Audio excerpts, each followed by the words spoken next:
Good morning.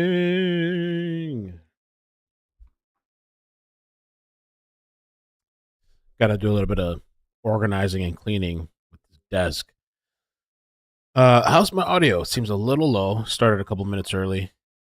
Maybe I'll make a little adjustment. Should have did that before I went live. Let's see here. Bum bum bum.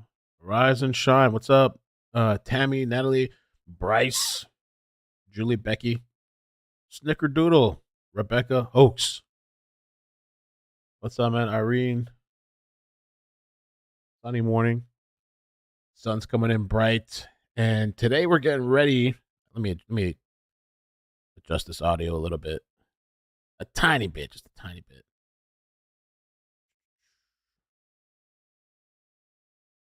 Got the sentencing this morning. How exciting. Oh,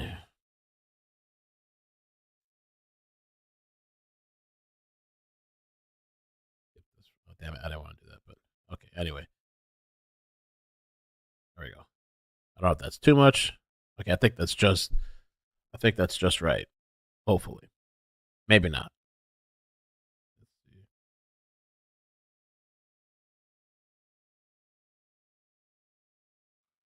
Mm.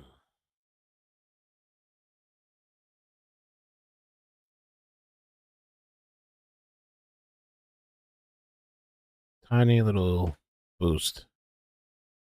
How's the audio? Perfect. Okay, cool.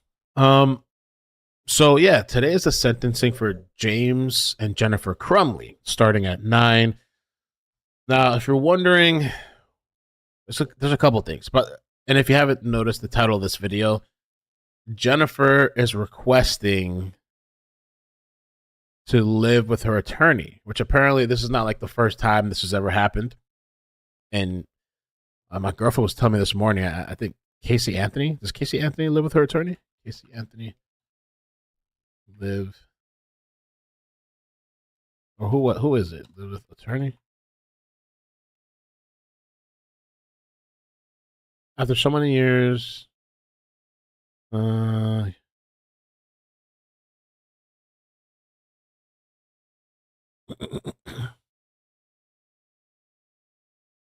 don't know. I don't know who it is. But Jennifer Crumley, she's asking to live with her attorney. That's what I think that's going to come up today. Also, I believe there's some families that are supposed to speak, and also Jennifer and James, I believe, have an opportunity to speak. And there's this article that says, "Why were the Crumleys culpable in their son's crimes?" We just make sure the volume's here, not muted. Crumley's son went on a rampage in the halls of Oxford High School hours after his parents were called to the school by counselors to discuss concerns over disturbing drawings he had done on a math assignment. Prosecutors said they didn't tell school officials that their son had access to guns in the home and left him at school that day. James purchased the gun used in the shooting, and in a social media post by Jennifer, said that it was a Christmas present for the boy. The prosecution said the parents could have prevented the shooting if they had taken ordinary care to secure the gun and taken action when it was clear their son was having severe mental health issues. The prosecution cited messages the teen sent months before the shooting to his mom that said he saw a demon in their house and that the clothes were flying around. He also texted a friend that he had paranoia, he was hearing voices in a journal. The shooter wrote, "I have zero help for my mental health problems, and it's causing me to shoot up the school." The Crumleys attempted to flee law enforcement, and when it became clear they would face charges, and so they said that they could have foreseen this, or this was preventable.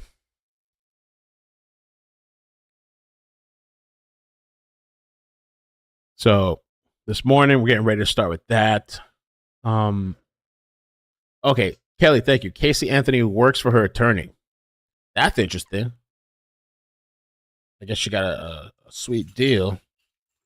Maybe she's making it up, all the money that was spent. This desk is a little bit of a mess. I need to get it in order.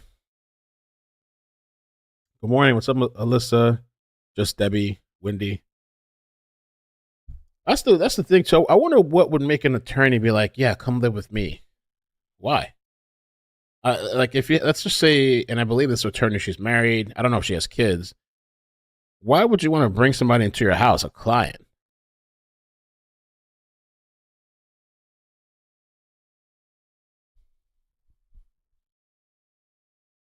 Let me see if I can find a little news clip. Jennifer Crumbley, and then something happened with James too. I don't know if he threatened somebody. I got to look that up as well. Jennifer Crumbley live with lawyer. Let's see if there's something about that. There we go. Did you ever believe that your son needed mental health treatment? Trials with 2 guilty verdicts. The parents of the Oxford High School shooter are just days away from learning their fate. New court documents showing the prosecution. I guess I get ready to start. Let me get out of the way. I need to get a haircut. My hair's starting to get crazy.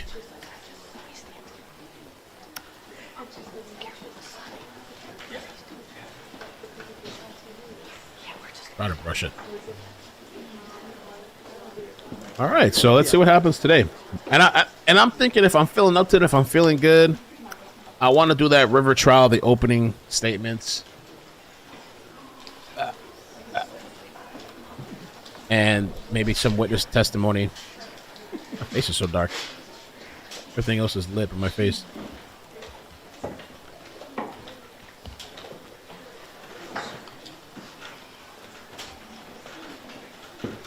Her lawyer has 4 kids.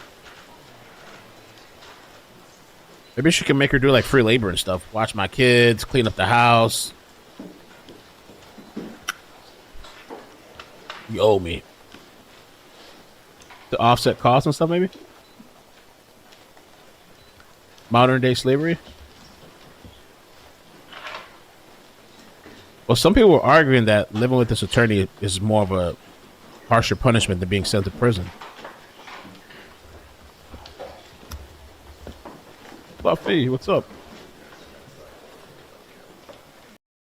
So we got horrible audio too. Let's see if I can find something else.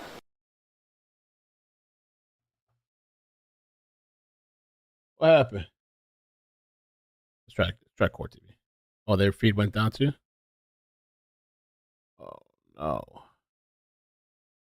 Oh, they went all black. No, what happened?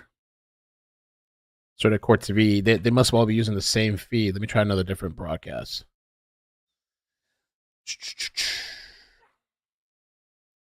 Good morning, guys. Good morning. Rise and shine. Okay, here's another. Everybody went black. So I guess there's probably one news station in there, maybe, and everybody's using the same feed. So one goes down, we all go down.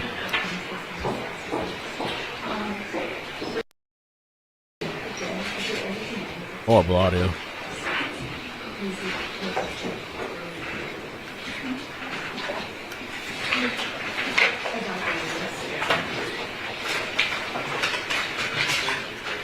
Have you been sick, not feeling well? No, I've been okay. Been all right. I haven't been. Well, there's some other audio playing in the background. Let me see if I can find it. I haven't been like 100%. I feel like I just need to get back into my working out. Here we go. I found the source. Oof! Look at this one. That one looks even worse. What's going on over there? Wow. Okay.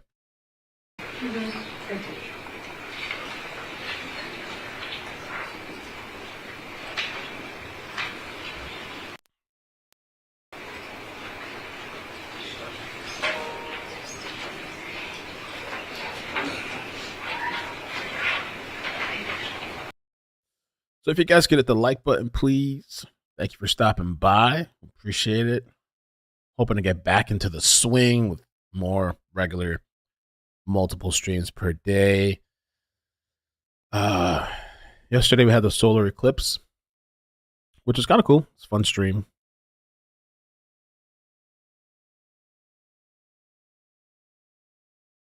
Let's see, we got the quality turned up. This is The attorney right here in the middle.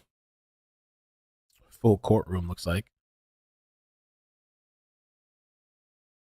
They got a lot of cops.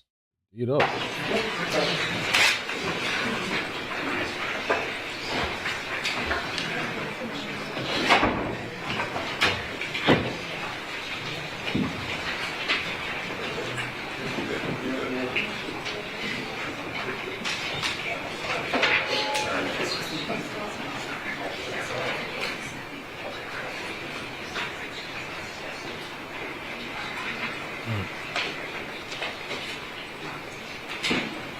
Yeah, she said, after so many years, this is in regards to Casey Anthony. After so many years, Mason said he still keeps in touch with Anthony, whom he'd become close with throughout the trial. She even had lived with Mason and his wife for some time as well amid the aftermath chaos. I spent a lot of time on the case, a couple thousand hours on this case. So they got close.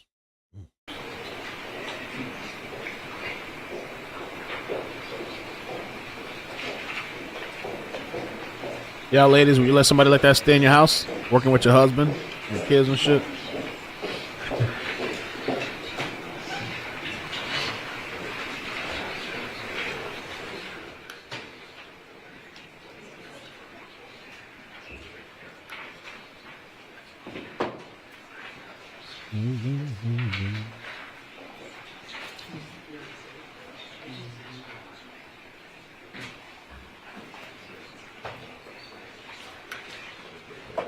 Splash.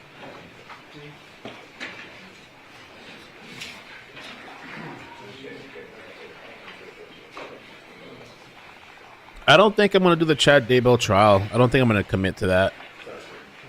I don't think there's a big interest in my audience with that. I'm sure there's a lot of other channels that are going to be covering it. There's other stuff coming up because the week after, I think, is Karen Reed, which I don't even know how much interest there is in that over here. I don't think the Chad Daybell, I don't think you'd want to get caught up in that.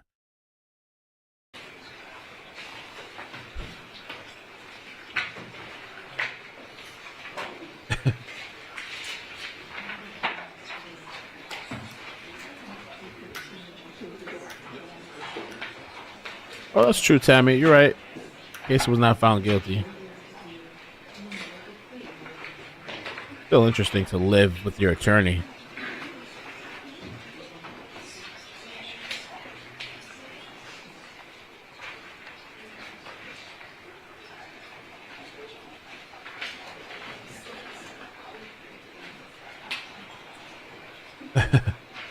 Sarah Boone could happen too. I mean, I doubt it, but Sarah Boone's... Let me look. Let's see. Oh, we got Sarah coming. Sarah. Proud Boots. Alright, so... I mean, there's a bunch of stuff coming up. Does anybody know how long the Chad Daybell trial is slated for? Like, how long is it going to take? The River stabbings, I think, might be done this week. I'd like to, and possibly today, I think I'm going to try to do it today. I'd like to do the opening statements and maybe one testimony. And then anybody that's been watching the trial, if you want to email me, just tell me the highlights. And we could just kind of skip around and then just watch the latest stuff, closing arguments or the defense and the closing arguments. I've read a lot of different interesting comments on it. Somebody left me a comment today, and they were like, well, if it was my dad and he was being beat up and effed with by a bunch of teenagers, I'd want my dad to defend himself, too. That's what somebody said. Trial dates revised. So I'm going to tell you guys right now what's coming up. I wish I would have started the River one. I actually wish I would have jumped on it from the start. I didn't know it was going to be that interesting. That one I wish I would have jumped on. But... we got Chad Daybell.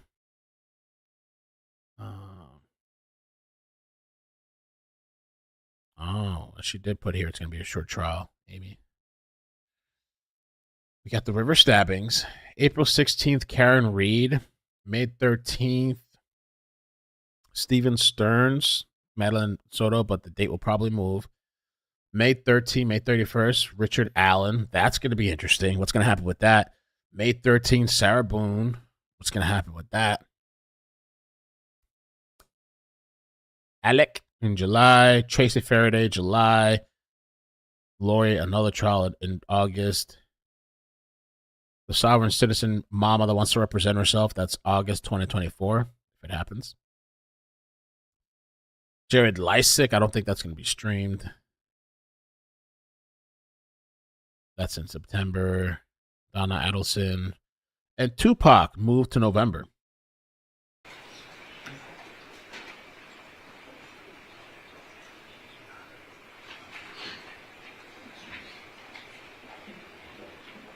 I don't know what's going on with Kohlberger. They've been having, it seems like they've been having endless hearings and motions and whatever. Not happening this year, I don't think, though. Hearings.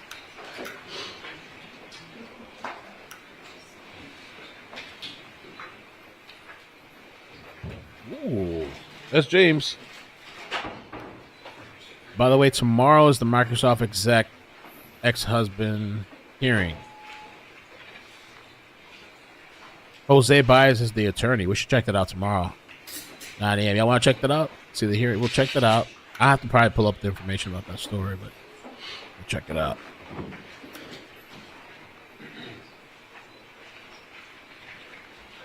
Trial dates.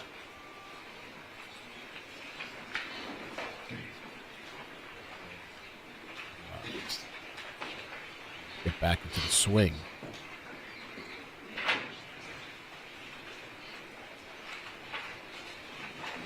You got a special earmuffs on. I think that's so. Oh shit! Almost fell. Woo! That would have been. Oh.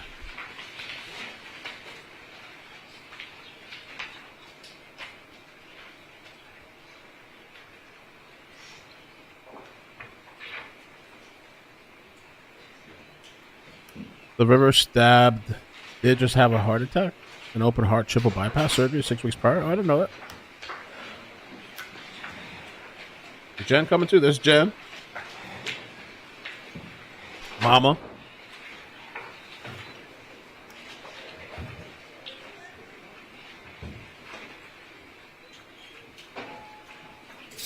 I have this like chair cushion, but it's very slippery.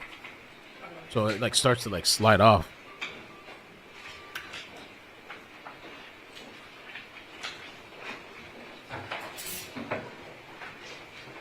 Oh, I should pull up the information to the time they could be facing. I think it's up to 15 years for Jen, I think. Let me see. Wait.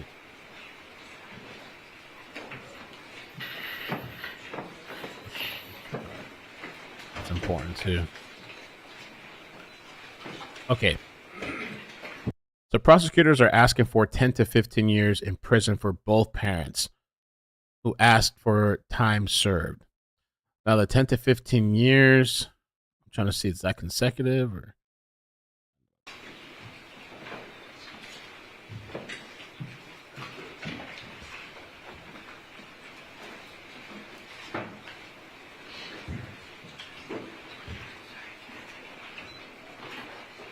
I'm gonna find that out. I think that's the max.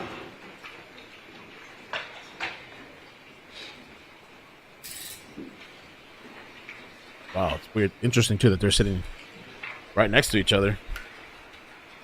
I wonder if they both get the same time or what's up with that.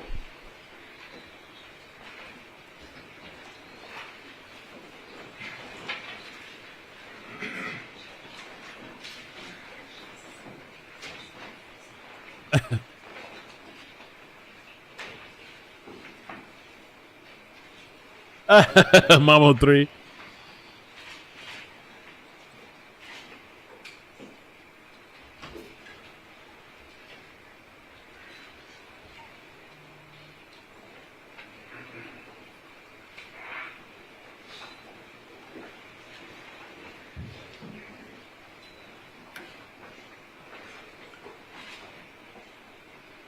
Tammy says sentencing will be one at a time. Chris, what's up, man? Good morning.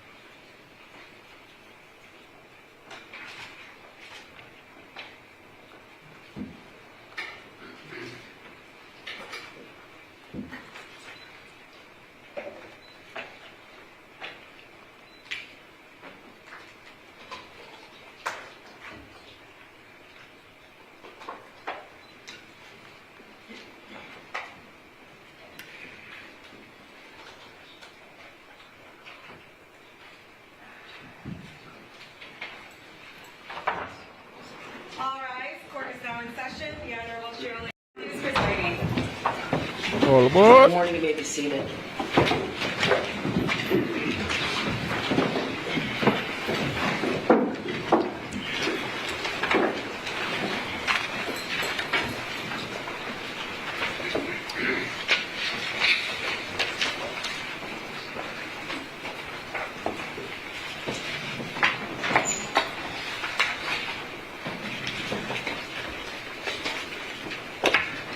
Your Honor, calling People v. James Crumbley, case number 22279-989 FH. Calling People v. Jennifer Crumbley, case number 22279-990 FH. Good morning. Good morning. Mark Keys on behalf of people. Karen McDonald on behalf of the people. Good morning, Your Honor. Mario Lehman on behalf of James Crumbley, who's seated to my right. And good morning, Your Honor. I'm Shannon Smith on behalf of Jennifer Crumbley. Good morning. You may be seated. I want to tell you that I became ill last Friday, and I've been taking medication for the last 5 days. I feel fine. My doctor says I'm no longer contagious, but I have a lingering cough that is sure to annoy everyone in this room. I determined my cough would not be as annoying as adjourning the sentence, so you have my apologies. All right? I know this is an emotional day for everyone, and I want to say that I have, I want to ask first, Mr. Crumbley, can you hear? I can. Okay, all right, I want to make sure. The court has reviewed the pre-sentence investigation with regard to each defendant, and the sentencing memos provided. With regard to defendant Mrs. Crumbley, have the prosecutor, Ms. Smith, and defendant Mrs. Crumbley had the opportunity to read and discuss the pre-sentence report? I have had the opportunity to discuss it with my client, and we do have a few objections. Okay, you're There's one correction. You're getting ahead of me. Sorry. All right. It's a little unwieldy with everyone here, but I just want to make sure that you went over the pre-sentence report. The prosecutor has had that opportunity as well. Yes, sir. Thank you. All right. And with regard to defendant Mr. Crumbley, have the prosecutor, Ms. Lehman, and the defendant Mr. Crumbley had the opportunity to read and discuss the pre-sentence report? Good morning, Your Honor. I have had the opportunity to review the pre-sentence investigation with Mr. Crumbley. All right. And then with regard to defendant Mrs. Crumbley, do you have any corrections, deletions, or additions, both the prosecutor as well as defense counsel? But you may go ahead. Thank you. The only correction we would have, Your Honor, is that actually on the very front face sheet, it indicates that Ethan Crumbley is a co-defendant, and I would ask that he be taken off in that regard. Well, he's not. I think probation has discussed this with probation. Ms. Wheeler, what is your suggestion with regard to the pre-sentence investigation? He clearly is not a co-defendant. That's correct. And in the PSI, he's listed as a related defendant, which is the best phrase we could come up with. But I'm comfortable if we want to move that to a condition 9.01. Okay. And then it would list him as a co-defendant, but it would still request a no contact order. Okay. Are you each satisfied with that? He's a related defendant, correct? I'm satisfied with that, but I would ask the court to hear our objection as to the no contact provision later. Sure. Thank you. Sure. All right. No other corrections, deletions, or additions, correct? Correct. All right. Not for Mrs. Crumbley. Thank you. All right. Prosecutor, with regard to the pre-sentence investigation, with regard to Jennifer Crumbley, are there any corrections, deletions, or additions to the pre-sentence investigation? No, thank you. All right. And with regard to Mr. Crumbley, are there any corrections, deletions, or additions to the pre-sentence investigation? Yes, Your Honor, there are some corrections. Again, on the cover sheet, the cover sheet of the PSI report does indicate that Mr. Crumbley's son is a co-defendant. I understand that that's going to be changed. Correct. We're satisfied with that. Also on page 1 of the pre-sentence investigation report, there's an indication that Mr. Crumbley has a substance abuse history. He indicated during the pre-sentence investigation that he has used substances, alcohol, marijuana, but not a substance abuse history. So we would ask that the PSI report reflects that Mr. Crumbley does not have a substance abuse history. It's just simply a box checked yes, Your Honor.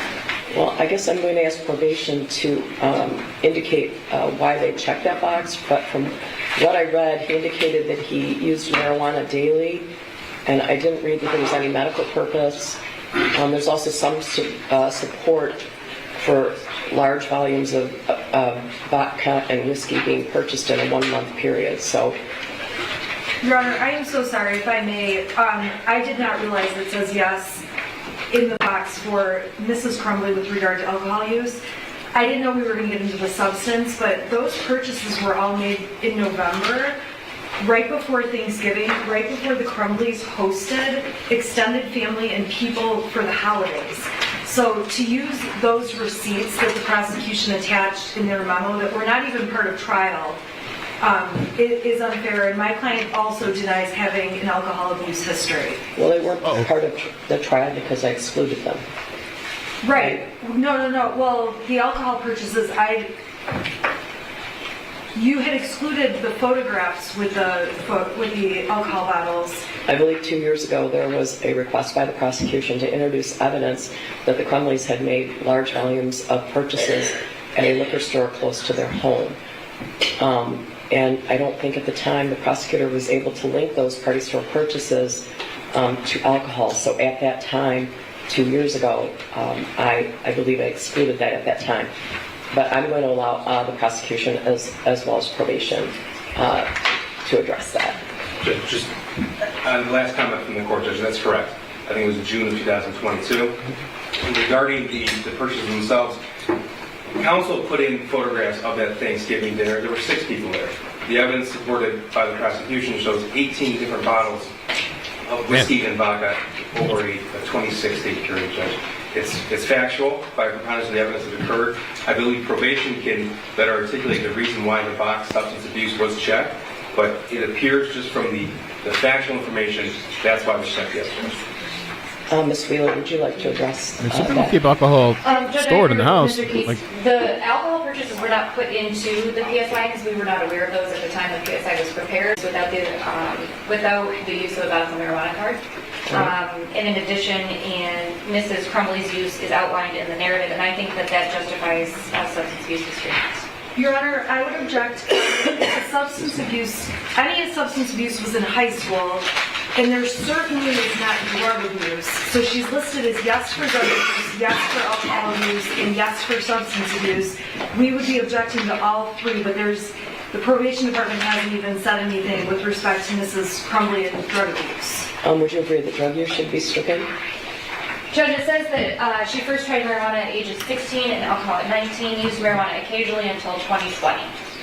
Okay, well, occasionally, doesn't sound like drug abuse. Sure, Judge. I mean, for some people, I guess. So I'm going to strike drug abuse as it relates to Mrs. Crumbley, but keep substance abuse and alcohol abuse as to both in the pre-sentence investigation. All right? So what else? Yes, Your Honor. Also, and this is a little nitpicky, Your Honor, but on pages 2 and 3 of the basic information report, it lists the sentencing date as April 9th, 2024 at 12 a.m. Obviously, the court is not open at 12 a.m. We would just ask for the Well, I would be if I could. I know you would, Your Honor. Yeah. All right. Yeah, that's a computer issue, right? I don't Sure. actually think we can correct that at this point. Okay. It's a computer program. Sure. Your Honor, in Mr. Crumbley's criminal history, each offense lists an arrest date. Mr. Crumbley maintains that he has been arrested twice, including for the instant offenses. Specifically, record 7 of 8 of Mr. Crumbley's criminal history in the pre-sentence investigation report indicates that Mr. Crumbley was arrested on August 29th of 2017 by the Oakland County Sheriff's Office for failing to display a valid license. I did review the 53 District Court Register of Actions online, and in fact, it indicates that the citation was dismissed on August 29th of 2017, that the citation was issued on August 9th of 2017. So I would ask that the record 7 of 8 correct that Mr. Crumbley was arrested on August 29th of 2017. That's not accurate. Probation. Judge, I don't have an objection to striking that, but we do often put in district court arraignment dates under arrest date. Okay. That helps us when we score PRV 6 going forward status at time of events. But I don't have an objection to taking that. All right, so the arrest date, Ms. Lehman, is August 9th, 2017. That's what you want? When the citation was issued, right? Okay. Correct. All right. As it relates to substance use, Your Honor, and I should have said this a few minutes ago, in the PSI report, it indicates that Mr. Crumbley was using alcohol and marijuana from 1997 to 2021, but that's not accurate. During the pre-sentence interview, Mr. Crumbley was asked when he first used alcohol and marijuana, and he indicated it was 1997. So I would just ask for a correction, that it wasn't used that whole time, that it was a first use, and that it was, and then Mr. Crumbley first used marijuana at 21, then not again until it became legal in Michigan, I believe is what the indication was during the pre-sentence investigation. Ms. Wheeler, I believe he told you he was experiencing daily use at the time of the offense. That's correct. Correct, until the fall of 2021. It's a bit hard to explain that in the chart because it only asks for a start date and end date, but I can try to explain that a little better in the narrative. All right, I appreciate We that. would appreciate that. Thank you, Your Honor. And the last one, on pages 33 and 34, there were statements alleged to have been made by Mr. Crumbley to a therapist on March 18th of 2024. I did speak with Mr. Crumbley regarding those alleged statements that were included in the pre-sentence investigation report, and he denies making the statements that he was experiencing sadness, depression, anxiety attacks, or any of the symptoms listed in the report. The interview was conducted by video. Your Honor, it was a video call, so there was significant difficulty in communicating, but I would ask that those statements be stricken as Mr. Crumbley indicates that they were not said. I have no further questions after that, Your Honor. Ms. Wheeler, any comment on that? Judge, they are in the mental health records. I could put in a statement that Mr. Crumbley disputes this in the narrative and then explain that there were issues with communication during the video visit. Are you satisfied with that? I'm sorry, Your Honor? Are you satisfied with Ms. Wheeler's suggestion? I didn't hear the whole thing. Sorry, Mr. Crumbley was asking me a Well, it's question. probably because I was coughing. But go ahead. They are in the mental health records, but I could put a statement in there that Mr. Crumbley disputes this at the time of sentencing and then put in the explanation. That would be great. Thank you. Prosecutor, any comment? No doubt. All right, so there are no other corrections, deletions, or additions. Is that correct? Correct, Your Honor. There are a number of objections. I believe Ms. Smith also has some, but corrections, additions, deletions, that's it. All right.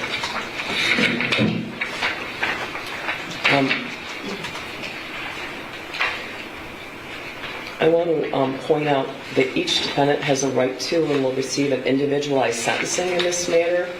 I want to confirm, because the victims impacted are the same, the court felt it would be in the best interest of the victims, the defendants, and also judicially efficient to hear all of the victim impact statements at the same time.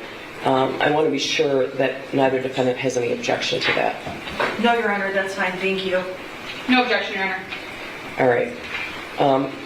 What else about the pre-sentence investigation? Who would you like to go first, Your Honor? Would you like to go first? Sure. Your Honor, we would object to the narrative summary as written by probation and also the agent's description of offense.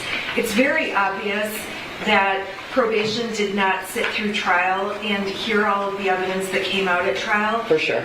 There is a number of mistakes, and it is so biased that I would just make sure that ask the court to ask them to. There are so many mistakes. I mean, I could be on the record for 10 minutes going on with them, but the narrative is just not accurate. So I would ask the court to keep that in mind and make a note of that. It's information gleaned from the police report. That's how a pre-sentence investigation is normally done. I don't think anyone here, to my knowledge, has a copy of the transcript of either trial. My understanding is ordering that is about $35,000, right? Yeah. I don't think anyone, the probation, of course, has not seen a trial transcript, and in any sentencing they haven't seen a trial transcript. I do agree with you that the agent's description of offense is from the police reports and documents along those lines. However, the narrative summary of what was proven at trial, identifying 5 things against Mrs. Crumbley, is simply inaccurate. Those 5 things are pointed out in my memo. I explain each of those. If the court does not need me to make a record, I won't, but if the court does... Well, that's up to you. It's in the record in terms of the sentencing memo. Okay. I'll just give like one example. They're saying that as the 5th reason she should be considered to have committed illegal acts is because she was, let me get the right words, she was rarely home. That in itself is not a crime. That in itself is not illegal. The information put in that report is not accurate. I agree with you. The same could be said about me. Say me too. Me too. Okay. So I agree with you. But I guess where we're getting our wires crossed here is that Ms. Wheeler, and in every pre-sentence investigation, probation takes information from the police report. Like Ms. Wheeler did make it up herself, and she of course did not have the benefit of the trial transcript. Morning, either. guys. Thanks for Also, coming the by. trial transcript does not include all of the information ever, by necessity of the rules of evidence, right? I understand. The only reason I bring it to the court's attention and make the objection is because this is a document that will follow Mrs. Crumbley, and it's important that it's accurate. So I just want to make the objections for the record. All right, what else? What else from you, Ms. Smith? Did you want me to go into the objections on the scoring and the objection on the no contact order, or would you like to first? I believe that Sister has a similar argument regarding the narrative summary and agent's description in her PSI as well. Would you like to address that before the sentencing guidelines, or? I can, Your Honor, if you'd like. I did submit the sentencing memorandum, which does more fully outline what my objections are. However, Your Honor, in reviewing the over 14-page narrative that was provided to the court in the PSI report, it's obvious that it at least appears to myself, Your Honor, that narrative was mostly written after Jennifer Crumbley's trial. It was not written after James Crumbley's trial. It contains mostly information regarding information found in the police reports, in various witness statements, and information from the prosecutor's office that appears. And I'm objecting to it because it is not specific to Mr. Crumbley. It's not accurate. It contains information that was not admitted at trial. It contains information that was not evidenced during Mr. Crumbley's trial and shouldn't be held against him for the purposes of sentencing. Well, I guess I agree with you. Ms. Wheeler is always very thorough, and I'm not surprised that there's a 14-page narrative. That information is taken from the police report, and I'm aware of that. I believe that the Department of Corrections always does it in that way. I don't think that there's anyone here, I could be wrong, who has read a trial transcript. I don't know, maybe someone has excerpts of it, but the trial transcript will take a very long time. The pre-sentence investigation is never based on the trial transcript. So I suppose it would be appropriate to include in the pre-sentence investigation that the narrative in the pre-sentence investigation is based on the police reports submitted in this manner, which are numerous, correct, from many different agencies. That is correct, Your Honor. Is there any objection to that? No, Judge. Just one comment as far as the PSI. This court indicated every single PSI utilizes the police report and other information to compile the narrative information. Correct. The court sat through the trial. The court can make the appropriate record when the sentence is handed down.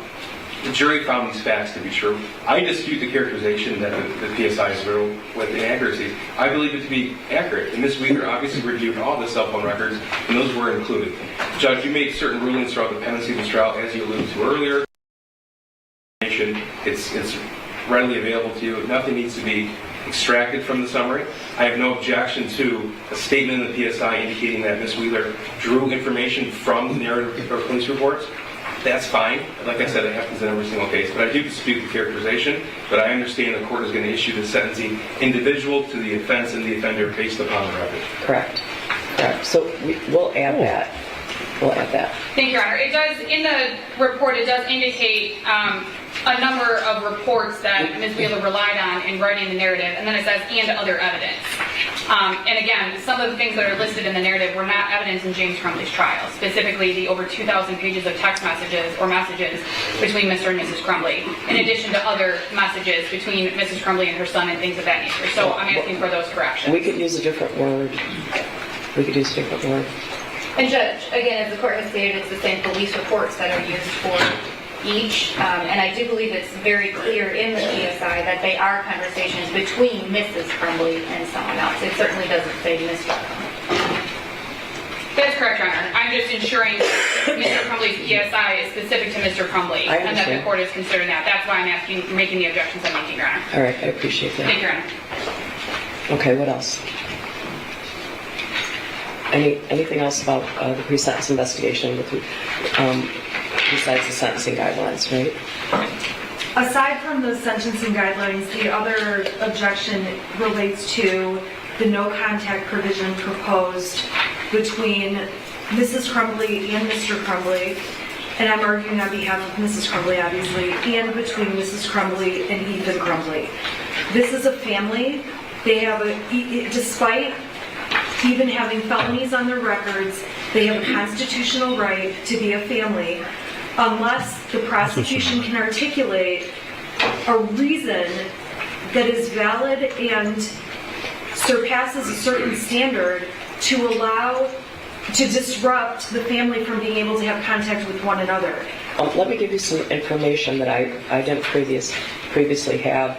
I've consulted with the probation department, the Michigan Department of Corrections.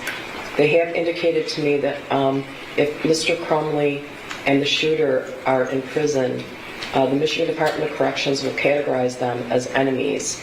And I put that in quotes. The reason being that they will not, it'd be like two brothers or someone like that. They will not, they're characterized in that way, so they will not be housed in the same facility. So there is that factor. I think the other difficulty I'm having is that I got your sentencing memo at about 4:32 on Friday, and Ms. Lehman's I got over the weekend. So the prosecutor didn't have a chance to respond to that. So I'm not clear if there's. I guess I'm going to ask if there's any objection, or if you'd like to file something supplementally. I honestly never faced this issue, so I don't know. I can just respond. My only response, Judge, is that we're asking that these defendants be treated like any other defendant in the Michigan Department of Corrections. Right. And it's my information that because they are co-defendants, the no contact will be in place, and because the shooter is a related defendant, no contact will be continued. Again, okay, you just mentioned two different issues. Because they're co-defendant, they're a man and a woman anyway, right? So they would, if they go to the Michigan Department of Corrections, they would not be in the same facility. Correct. Co-defendants are traditionally not housed together. There's that issue. She's asking about a no-contact order between Mr. and Mrs. and the shooter. So I don't know what your position is on that, or if you have any legal authority to support your position. If you want to respond to it later, I have frankly never faced this issue. So. Well, yeah, that's probably true, Judge. And as the court indicated, this was objection was made recently. I don't have anything at the ready as far as legal authority regarding that. My information is only from Michigan Department of Corrections, and the reason why they put the no contact in place, and that is because of the nature of this crime and the fact that they are related defendants. Again, we're not asking for any special treatment one way or the other. We just want whatever the Michigan Department of Corrections would do in any other case. All right, well, would you like to respond, Ms. Wheeler? I think you are the one who told me about the enemy status and quotes that would be maintained. Yes, Judge, and there's certainly no guidebook for this situation again. Those are my thoughts on why I recommended the no contact order, but certainly the court can issue what they want. It was just my thoughts. Would you like to respond? If not, I don't see a reason to have a no contact order. At the moment, if the Michigan Department of Corrections was able to tell me the reason to have no contact order, I would consider it. I know you haven't had a chance to respond, but at the moment, I can't think of a reason for a no contact order. If the three of them are all in the Michigan Department of Corrections, it would then be up to the Michigan Department of Corrections. But should I be ordering that right now? Is what I'm asking. Is there legal authority for me to do it?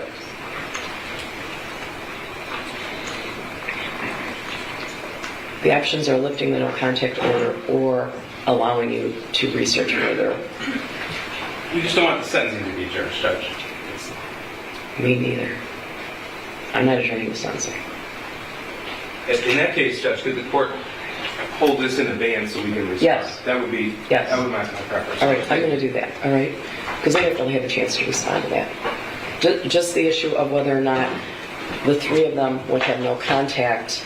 I think if all three of them were in the Michigan Department of Corrections, or if one of them was somewhere else at some given time, is there allowed to be contact either by letter or phone or visit? That's what you're asking about. Yes, that's what we're asking about. All right. But we, obviously, if Michigan Department of Corrections is overseeing or if they're in a facility, there's rules they have to follow, and this court doesn't order all of the rules that have to be followed. Oh, I agree. So, that's up to the Michigan Department of Corrections. So the court obviously will give the prosecution time to file a supplemental response. We filed our response rather quickly because we were given the PSI last week. We were given the prosecutor's memo on Wednesday. And I mean, obviously I got it Friday, but there wasn't much time. I would also like an opportunity to either respond to their argument or to be able to brief the issue first, if the court would like, because it's my objection, more fully than I have been able to in here. You may. Okay. It's not something I've dealt with. Okay. recently. I guess I'm so- just asking what time frame the court would like, or How long would the prosecution like to respond? A week's fine, Judge. Okay, so you are going to file something by April 16th, and then how would you like till the 23rd of April to respond? that would be great. Thank you. I mean, they might do some research and find out there's no basis for it. I don't know. And Judge, I will look further into that and also provide the information. All right, thank you. Thank you. Judge, I'll communicate with the court, defense counsel information. Thank you. Your Honor, just for the record, I'm just placing my objection to the no contact order for the reasons stated in my sentencing memorandum. I will also file a reply brief on the 23rd. All right, thank you. All right, what else? Your Honor, the remainder of the objections for Mrs. Crumbley are based on guideline All scoring. right, sure, Would the court like me to? sure. Okay.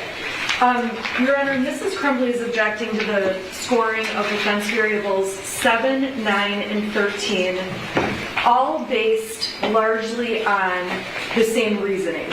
And so those offense variables are scored the way they are proposed by Michigan Department of Corrections based on the number of deaths that resulted and based on the number of persons injured. And the problem with it is that Mrs. Crumbley was found guilty of completing an act of gross negligence or failing to adhere to a legal duty. But when the shooter got the gun and made the decision to shoot multiple people, that took any and all culpability for the number of victims and put it in his hands.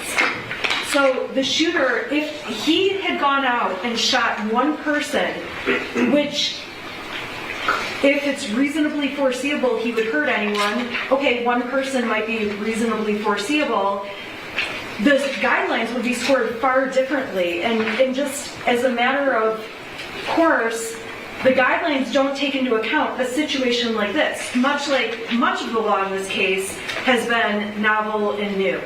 So we would ask the court to score those guidelines at 0 points because... Can you be specific about which?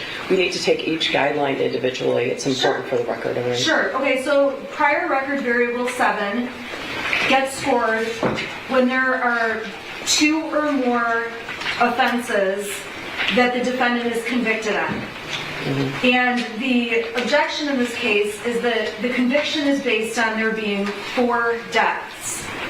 The conviction is not based on Mrs. Crumbley committing 4 acts of gross negligence. And this is a case where we have an intervening factor. We have an adult who was charged as an adult, sentenced as an adult to life without parole, who took everything out of Mrs. Crumbley's hands and made decisions himself. So to charge Mrs. Crumbley, hold it against her that there are 4 deaths, that part of it was not reasonably foreseeable to Mrs. Crumbley. Didn't the jury disagree with that?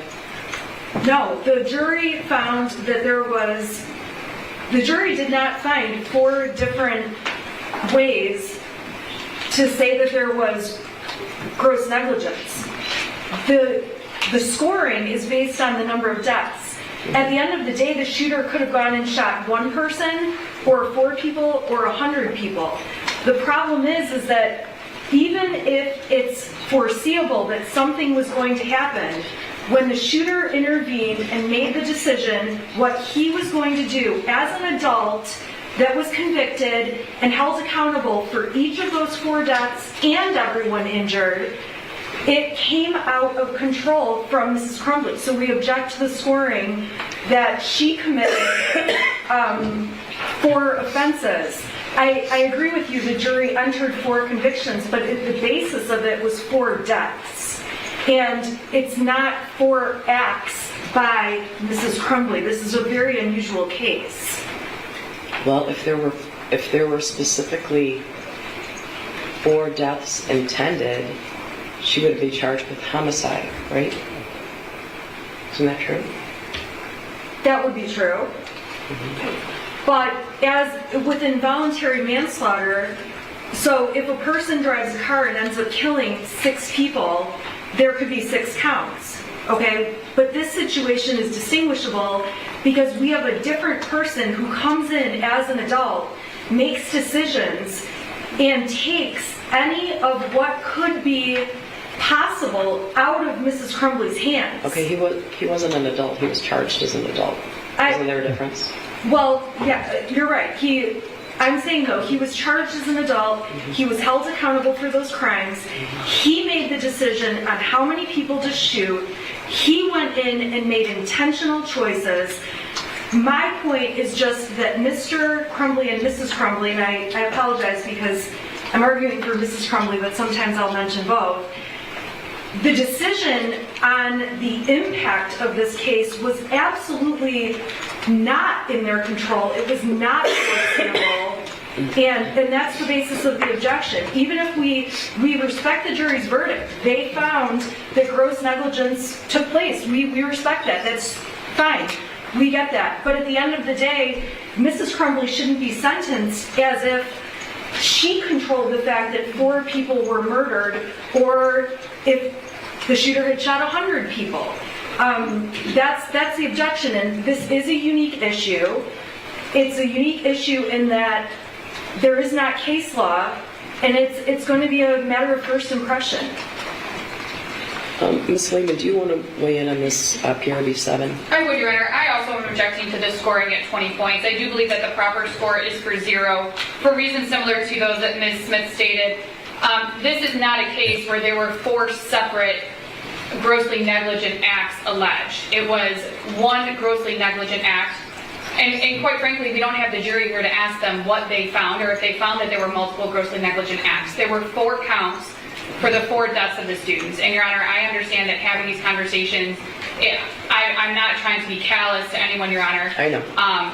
But the 4 counts were for the 4 deaths that occurred, not for 4 separate criminal acts on behalf of James Crumbley. I understand what the jury's verdict was. I understand that, Your Honor. However, it's not as though a similar situation, Your Honor, would be speeding through 4 different stop signs and causing 4 different motor vehicle accidents resulting in death. That would be something similar to a concurrent or a subsequent felony conviction. In this case, it is arguably one grossly negligent act that resulted in 4 deaths, and obviously also multiple injuries and other issues as well, Your Honor.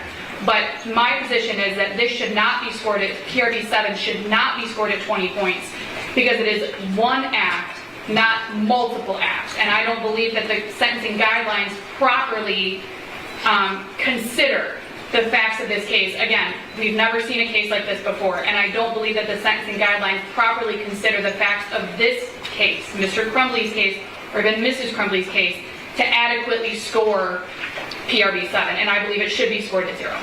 I'm going to ask both the prosecutor and probation if you'd like to respond. Thank you, Judge. There is 0 support for counsel's argument that PRB 7 should be scored at 0. The case law is clear, the statute is clear. There were 4 separate homicide counts. 4 children were murdered November 30th, 2021. Because of that, each defendant was charged and then convicted of a homicide count, involuntary manslaughter, each with its own elements, Judge. We've argued back and forth about was this homicide or was it not. This is why the court issued the rulings the way the court did regarding the video and other evidence regarding photographs of what happened inside the school. The statute is extremely clear. 4 separate counts. They don't get to have a scoring of 0 as if 3 children weren't killed, Judge. It is clear what the law is. It has to be scored at 20 points. Anything further from probation? No, Judge. All right, well, I have reviewed this thoroughly, the sentencing memos that you have submitted, as well as the pre-sentence investigation, the statute, and the case law, and I believe PRB 7 is scored correctly with regard to both defendants. Your Honor, the next objection that Mrs. Crumbley raises is on offense variable 9, which is the number of victims. This analysis is the same as the arguments I just made on prior record variable 7. When the shooter came in and made the decision on the number of victims, it became not a reasonably foreseeable conclusion that he would do what he did. And that is why scoring that at 100 points for multiple deaths, these guidelines don't take into account this very unique situation where a person, again, charged and convicted and sentenced as an adult, made that decision. And it violates due process and all of Mrs. Crumbley's constitutional rights to hold it against her that her son shot multiple people versus just one. So we would ask that that offense variable be scored at 0 points. Slayman, do you want to weigh in now, or yeah? I can, Your Honor, and that way the prosecution can respond once, Your Honor. All right, go ahead. OB6, again, it's scored at 10 points. Are we talking about OB6 or OB9? I'm on OB6. Oh, wait. You said OB9 number of victims. I'm sorry. Wait.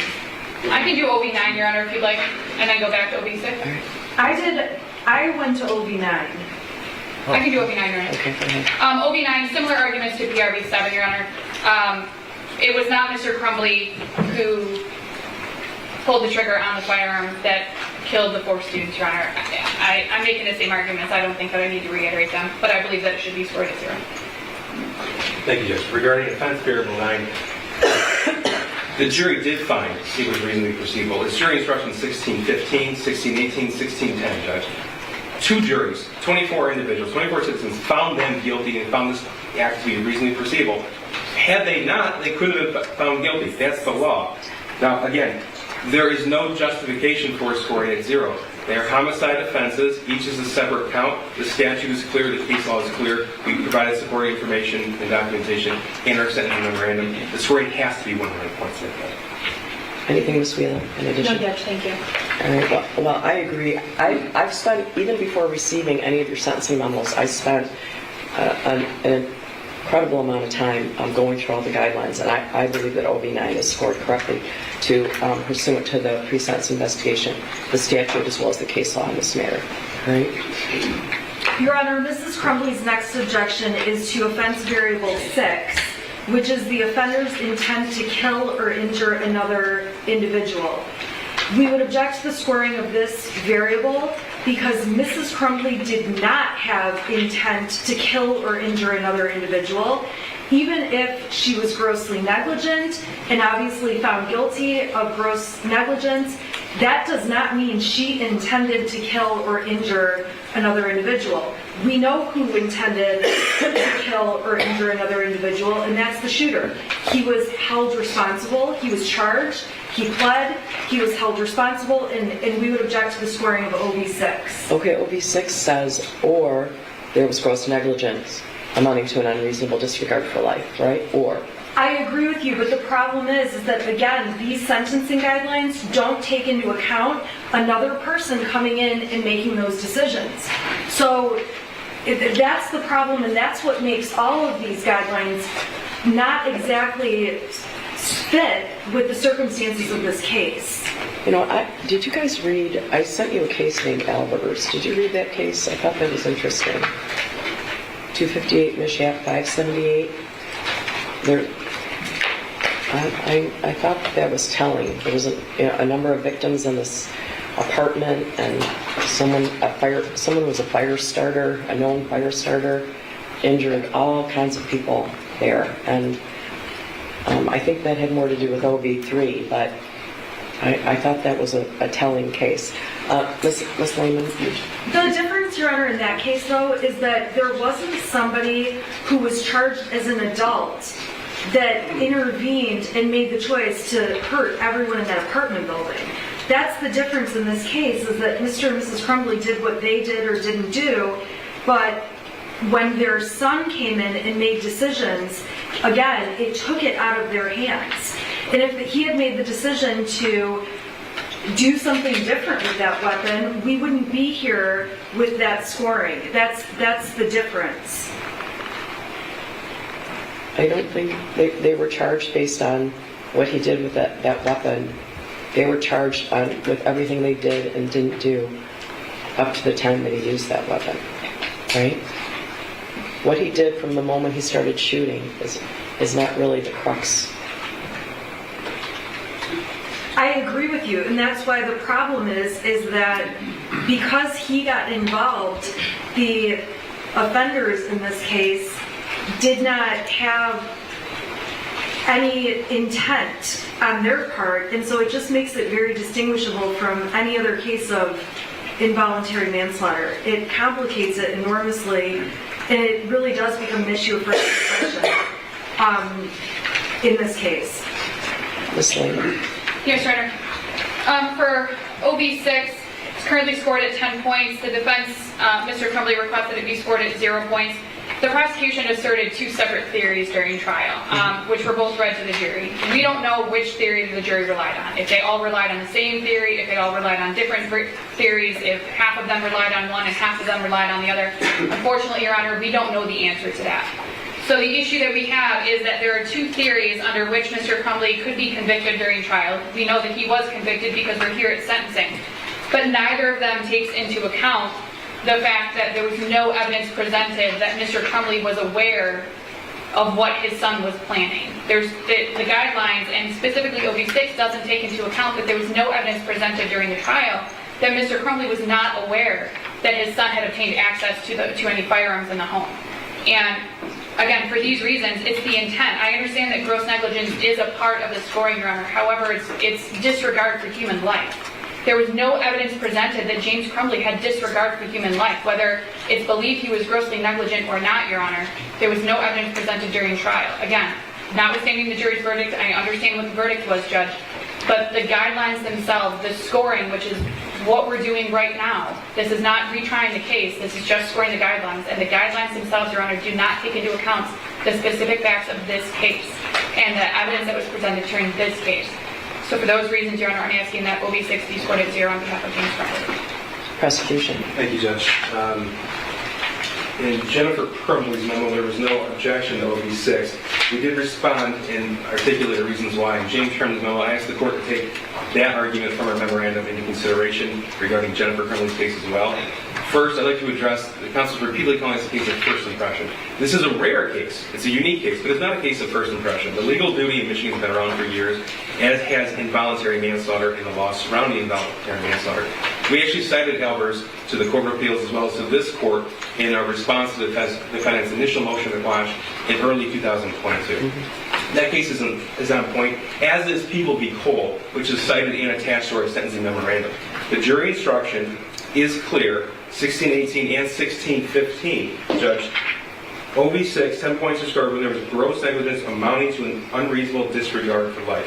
Compare that to our jury instructions and the case in People v. Cole, where the Court of Appeals specifically said, acting in a grossly negligent manner where it was apparent that serious injury could result implies that defendant Cole was acting with an unreasonable disregard for life. OB6 should be scored at 10 points, Judge. Anything additional confirmation? No, thank you, Judge. I believe OB6 is correctly scored. They're still going, huh? Your Honor, Mrs. Crumbley's next objection, and again, this is along the same analysis as the prior objections, is to offense variable 13, the continuing pattern of criminal behavior. This case is scored based on there being 4 resulting murders and multiple injuries in this case. And again, this factor was ripped out of the hands of Mrs. Crumbley when the shooter decided to make a continuing pattern of behavior and resulted in multiple harms and murders. Mrs. Crumbley did not exhibit a continuing pattern of criminal behavior. There were not 4 or multiple counts of gross negligence, and therefore we would just object to it being scored at all. Ms. Lehman. Yes, Your Honor. For OB13 for Mr. Crumbley, a single felonious act cannot constitute a pattern. People v. Carl, 322 Mishap 690, is a Court of Appeals case which indicated that a defendant's multiple convictions for reckless driving causing death or serious impairment arose from his single act of driving recklessly. He had passengers who were injured. There was at least one death that occurred. The Court of Appeals found that it was error to score OB13, even though the driver of the car, who was the defendant, struck and killed someone, and passengers in the defendant's car were seriously injured. So, Your Honor, this would be something similar. This is arguably one act that resulted in 4 deaths. This is not 4 separate acts. Going back to my discussion, and I believe PRV 7, Your Honor, running 4 different stop signs. Those are 4 separate and distinct acts resulting in injuries or deaths. In this case, we don't have that. It is arguably one grossly negligent act that resulted in 4 deaths. And Your Honor, I'm not in any way trying to minimize that those students were killed, Your Honor.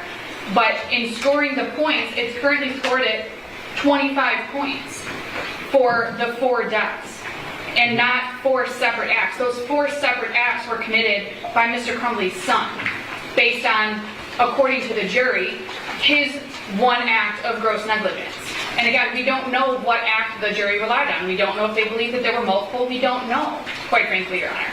But there aren't 4 distinct acts, 4 separate acts of gross negligence that resulted in each of the 4 deaths of the students.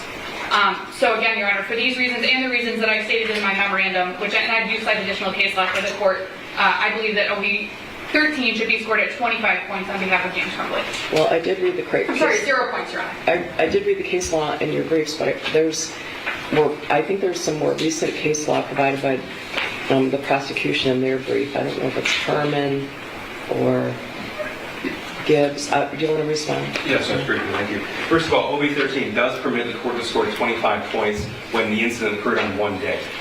There was substantial evidence presented to the jury to show this was not one isolated act.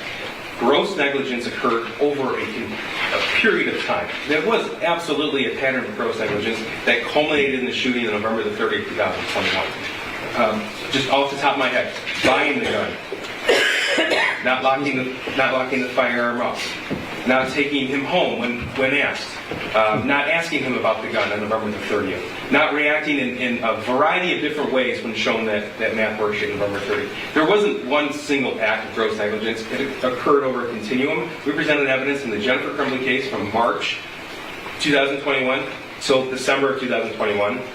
In the James Crumbley case, again, March from 2021 to December of 2021. Over the period of those 8 months, Judge, there were a number of acts for this court to rely upon. We do believe that OB 13 is appropriately scored at 25. Anything else from probation?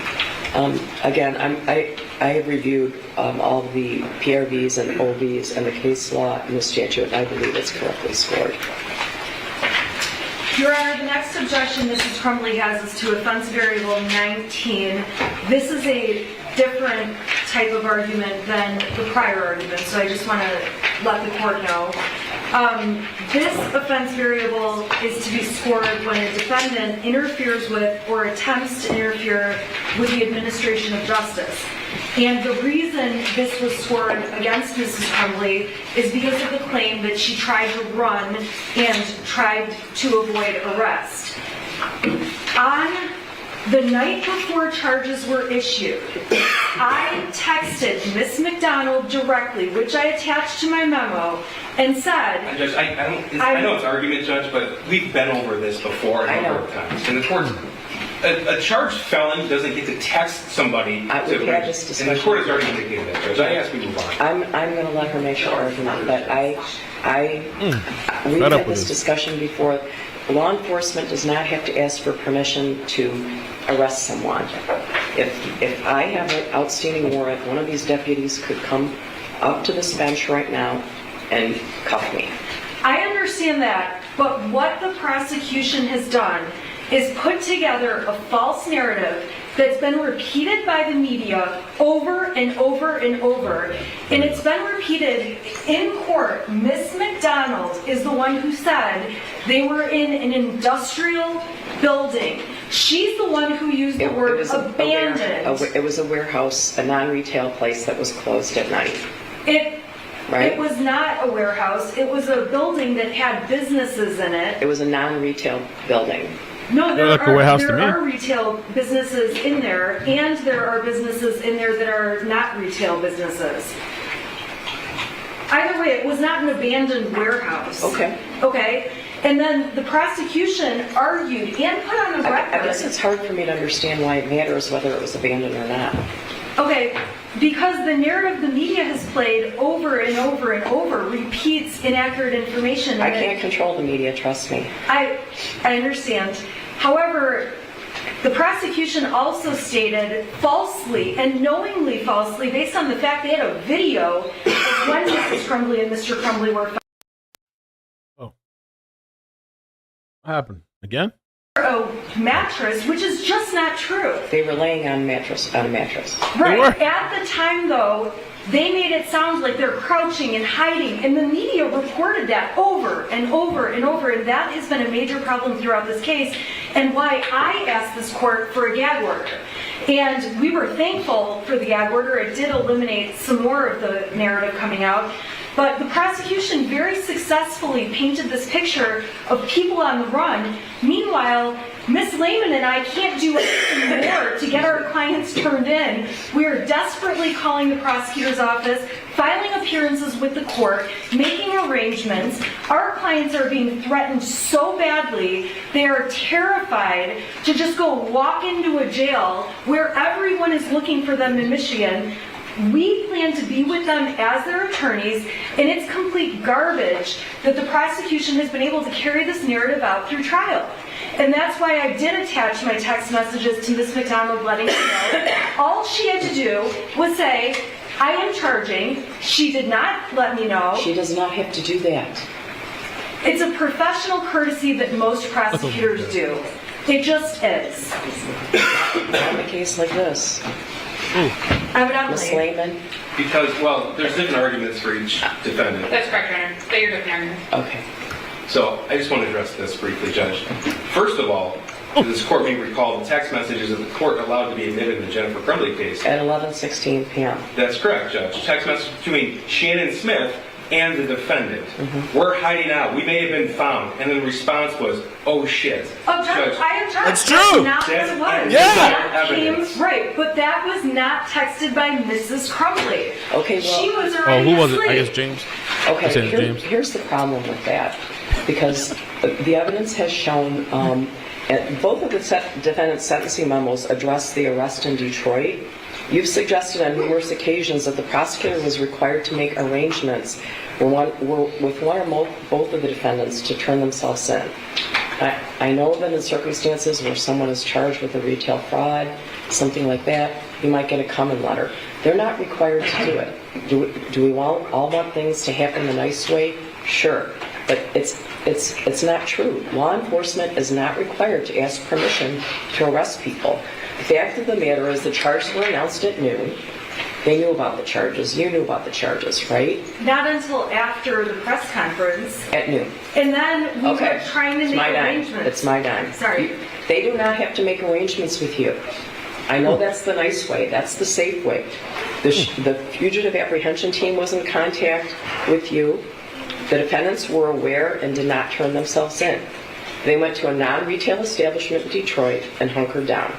It's unclear to this court, to this day, whether they intended to flee the state. But the fact remains that they brought the circus to the city of Detroit. They did. There's also been testimony by Mrs. Crumbley and an allegation by Mr. Crumbley in the sentencing memo that the defendants were not avoiding detection in that building. That allegation flies in the face of the testimony at each of the trials. We had testimony from Luke Kirkley. He testified that he made eye contact with Mr. Crumbley in the parking lot. He went back into the building. We see that on the video at the art studio building, industrial building, whatever you want to say, that the defendant, Mr. Crumbley, followed Luke back into the building just after that. Luke immediately called 911 at 10:43. I reviewed all the testimony in this area. The Detroit police arrived 20 minutes after that 911 call. Their text from Mrs. Crumbley's phone at 11:16 p.m., despite the fact that she testified she took 4 Xanax, drank vodka, and was asleep by 11 p.m. That is simply not true. Numerous agencies, including the Detroit Police Department, Border Patrol, SWAT, The Oakland County Sheriff's Department and the Oakland County Fugitive Apprehension Team descended on this industrial building. The Detroit SWAT team entered the building at midnight and started breaking down doors with a steel ram. They started on the second and third floor.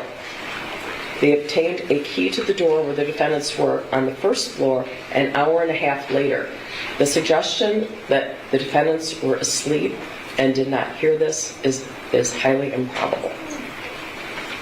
Thank you, Judge. The only addition I have to that is the court referenced the testimony from the trial judge, and I appreciate that because retired Sergeant Hendrick as well as Lieutenant Willis testified very clearly upon multiple questions. Is a sheriff's office function to trigger the fugitive apprehension team? It is a law enforcement function. It doesn't happen because of a request or demand by the prosecutor's office. It's wholly separate and distinct. That was clear in the testimony. I just want that to be part of the record. Thank you, Judge. Did you want to make a different statement about that? I did, Your Honor. And it's because I don't believe that Mr. Crumbley was assessed 15 points for OB-19 for the same reason as Mrs. Crumbley was. Mr. Crumbley was assessed 15 points for, it says in the guidelines, the offender used the force or the threat of force against another person or the property of another person to interfere with, attempt to interfere with, or that results in the interference with the administration of justice or the rendering of emergency services. Your Honor, I read that scoring to be scored because of the claims made by Ms. McDonald's office that Mr. Crumbley has made threats and threats of physical harm to Ms. McDonald over the phone at the jail. Your Honor, I'm disputing, and I have disputed, I did it during the trial when this was originally raised, and I've done it since then, that Mr. Crumbley has ever made a physical threat against Prosecutor McDonald.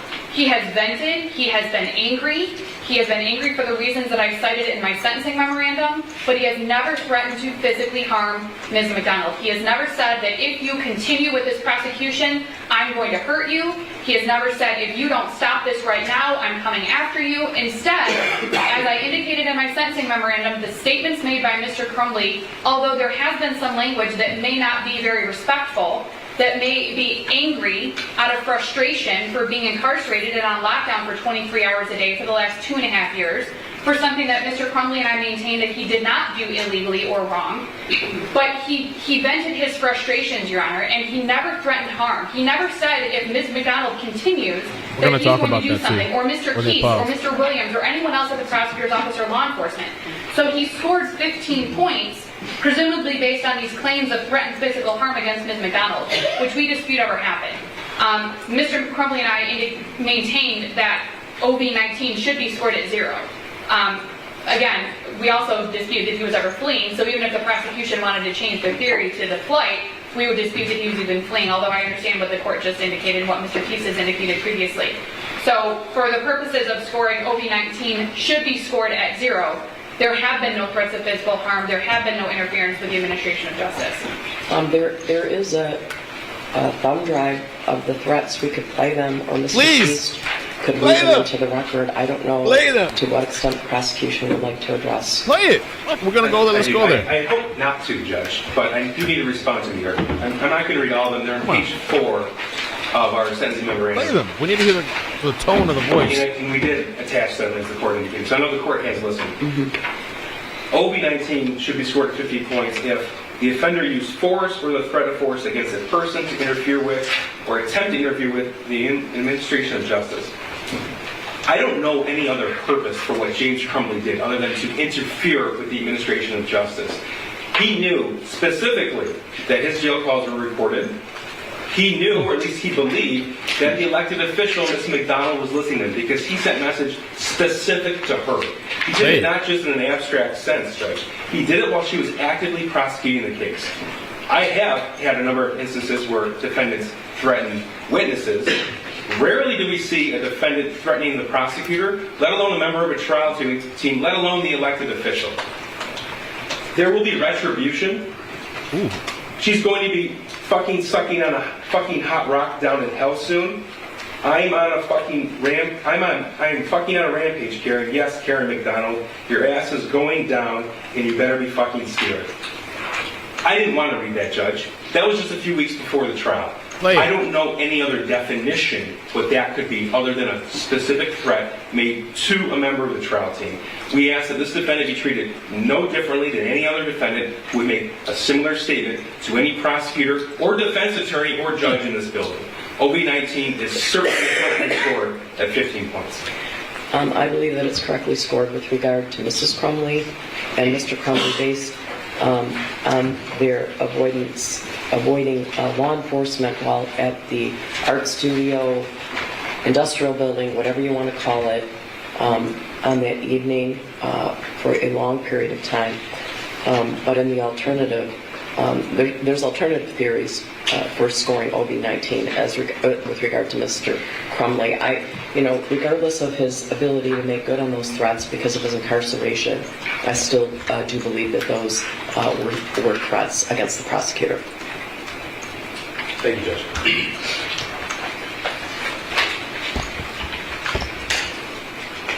Your Honor, Mrs. Crumbley has no further objections to the scoring at this time. Slade. Mr. Crumbley has no additional objections to the scoring, Your Honor. I wish they would have played it. I want to hear the audio. I have a number of written statements that were provided by various individuals. I'm going to read the names of the people.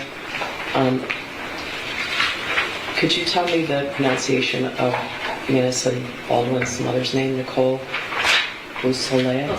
Yes. Beausoleil. And the mother of Hannah, Ms. St. Juliana. Is it I? St. Juliana. Kristen Baldwin, Raina St. Juliana, Steve St. Juliana, Jill Suave, Molly Darnell, Danielle Kozak, Andrew Muska, Marla Lay, Olivia Upham, Renee Upham, Megan Gregory, Patricia Cunningham, Linda Russo. Those are individuals who provided written statements, and I have copies of those. I wasn't sure who had what statements, so they were scanned by my office and sent to everyone yesterday. I know that there are a number of individuals who want to address the court. I guess I should ask if at any time anybody feels like they need a break, they should tell me. All right? All right, so you have not objected, correct? Yes. All right. Do you want to do that at this time? Yeah, before the impact statement. Yeah, do you need a break? I guess I would ask, you've had time to review the written statements, correct? Your Honor, we did get them late last night. I'm going to read over them during this brief break again. I have read over them once, but I'm going to read again just to ensure that there are no objections. Yeah, I didn't have reason to believe that you didn't have copies of them, but they weren't necessarily funneled to the probation department. Some of them were sent directly to us. I've gotten letters from people from across the country that were very interesting. So, Your Honor, may I say one thing regarding the victim impact statements? The victims are not in the courtroom required to provide their oral statement to us before they deliver it. Correct. And some chose to do that. Correct. Some chose not to, based on our prior experience with the shooter sentencing. Sometimes they chose to submit it, and it was different when they delivered it. So I just want to make it clear that we, under the Crime Victim Rights Act, nor do I think it's appropriate, have any control or edit or of what they're going to say, because it's their impact statement. So. Yeah, I understand, and I have gotten some written statements from individuals who I believe intend to make an oral statement as well. So, yeah, that's up to the individual. All right. Your Honor, with respect to the statements, initially, the defense for Mrs. Crumbley was concerned about the number of statements. We believe that the court can sort through what to take into consideration for this sentencing, and plus the court has lots of experience doing so. And so we do, if at some point there was an objection in terms of discussion, we don't have an objection at this time. Yeah, you know what? You guys were on this email yesterday that discussed all of the individuals who would be giving oral statements. Correct, Your Honor. Yes. correct? And I know we all went back. I think we've all discovered a little glitch in the Crime Victims' Rights Act that it's not specifically clear who's considered a victim under the Crime Victims' Rights Act. There's some difference of opinion maybe, but I'm again relying on Albers that discusses OB3 and gives a broad definition of who a victim is. In any event, I am inclined to hear oral statements from all the individuals that were listed in the email that went to all of you last night. All right? I have no objection to the individuals on that list, Your Honor. All right. Yeah, same here. And I certainly would appreciate you making any objections to their statements at the end of their statement, right? Your Honor, I don't know if we need to approach on that because there was some discussion by email about the objections. Okay, well... or maybe we can handle it during the break, Judge. All right. When you say making an objection while the individual... I'm going to insist that everyone keep their statements directed at sentencing, for sure. Right? Your Honor, I don't anticipate, and I don't believe Ms. Smith would anticipate making objections to a victim impact statement. Obviously, things could have happened, Your Honor. Excuse me. And obviously, we have duties to our clients as well. We wouldn't be doing it in a disrespectful way to anyone, Your Honor. But we would just ask, again, you've already reminded the court. I'm certain that the prosecutor's office has reminded anyone making a statement what the guidelines are in relation to those statements. So I don't anticipate having to make an objection, Your Honor, but obviously, if one arises, an objection would have to be made, Judge. All right. Do your clients need to go downstairs? Yes. Yes, Your Honor. Just two things briefly. There are no guidelines in the victim impact statement. It's how the victim's impacted. It's personal and unique, Judge. Sure. Obviously the court knows that. I just wanted to make sure we were clear on that. Yeah, they have to be directed at sentencing, the statements. In one housekeeping matter, we just need to add in, we can stipulate, the defense will stipulate, we add in the additional victim impact statements received last night, as well as James Crumbley's GED verification, just for the PSI. Oh, I didn't ask you if you had any additions to the PSI. That's all. I'm sorry. Okay. His GED, and what else did you say? His GED verification and the additional victim impact statements that weren't received by the department.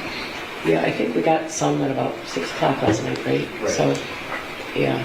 If you're not in receipt of something, you should let me know. It was hard to determine at one time who was receiving what. So If maybe we can discuss with the prosecution who we should have impact statements from and determine whether or not we are missing any impact statements, the written impact statements, because we did receive some later last night. I don't know if... Yeah, we sent those last night. I received what the court sent and what's in the PSIR.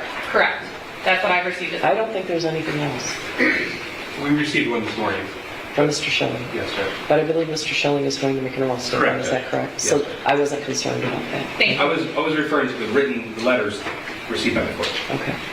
That's what we got last night. Night. Correct, Your Honor? Everything in my possession was sent. Thank you very much for clarifying, Judge. All right. All right. So both of the defendants are going to go downstairs. So I want everyone to remain seated during that. All right. Thank you.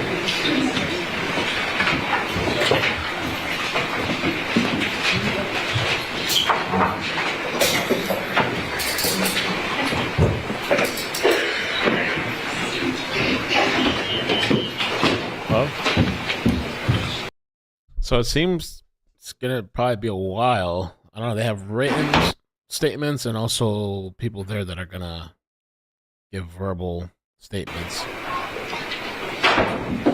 And the whole thing, also they were kind of discussing like who's considered a victim. I mean, obviously, like the family, but I don't know if there's other people too, like I don't know, friends or like people at the school or like whatever that wanted to send an impact statement as well.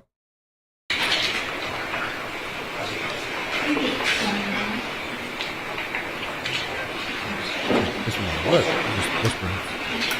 You got mics everywhere. Shit I want to talk about.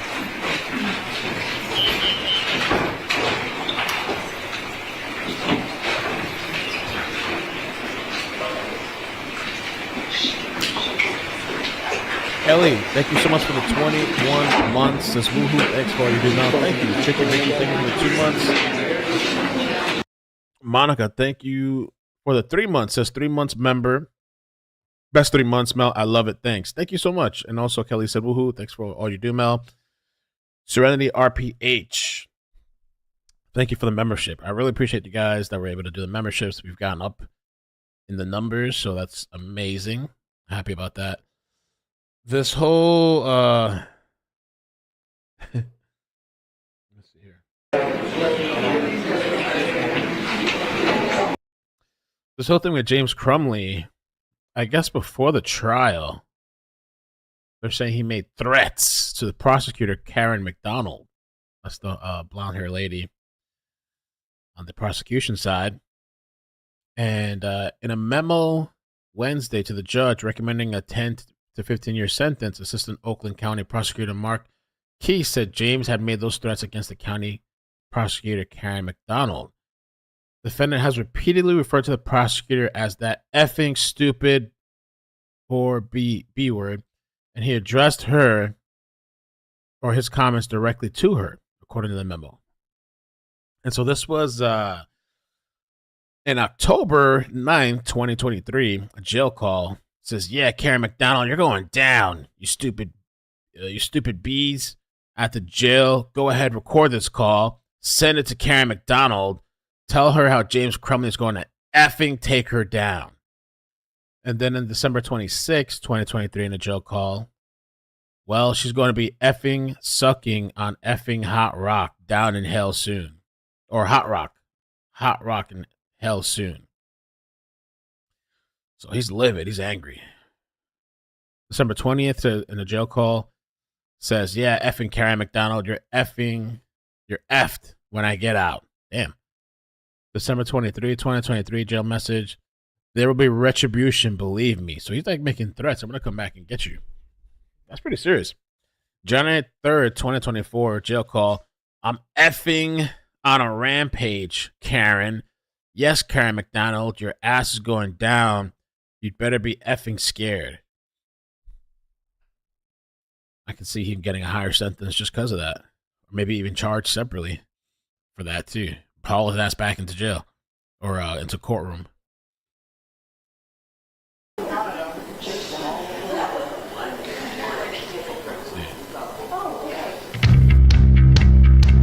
Boom, boom, boom, boom, boom, boom, boom, boom, boom. Trials of both James and Jennifer Crumbley, the parents of the Oxford High School shooter. Disturbing details coming to light ahead of both parents' sentencing hearings. Fox News' Robin Murdoch is live with the new details we're learning. Robin.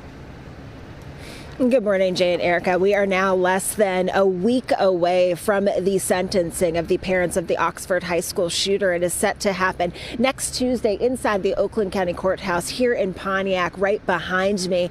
And according to new documents that have just been released, the prosecution, they are pushing for James and Jennifer Crumbley to spend at least 10 years in prison for the crime, basically saying that they have shown little remorse over what has happened. And the paperwork really goes into all of this in quite a bunch of detail. Now, as you know, James and Jennifer Crumbley, they are the first parents to ever be charged as well as convicted in a school shooting committed by their child.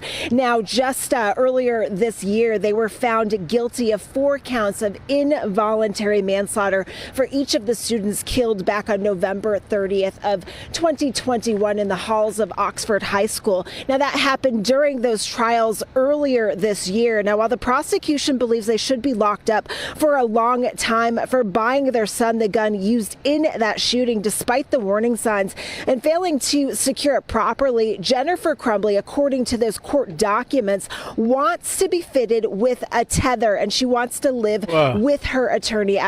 So she wants to live with the attorney. I think at some point that's supposed to come up. Her guest house. Now, James Crumbley is secure properly. Jennifer Crumbley, according to those court documents, wants to be fitted with a tether, and she wants to live with. What's that mean with a tether? They're gonna tie her ass like a rope or some shit in the apartment? To the apartment, like to a steel bar or something? Her attorney at her guest house. Now, James Crumbley is asking to be released as well from jail. So he wants to come out too? asking to be released for time served. Now, the paperwork also detailed some of the threats made by James Crumbley. And as you know, they were directed at prosecutor Karen McDonald and really came out during the trial and really led to his communication being limited while in jail. Those threats were filled with profanity and are just too vulgar to share in detail on television right now. Again, oh, please. Y'all say all kinds of crazy shit on TV. Y'all be cursing yourselves on TV. James Crumbley threats. Threatening phone call. I don't think it's been released. I'd like to hear it, but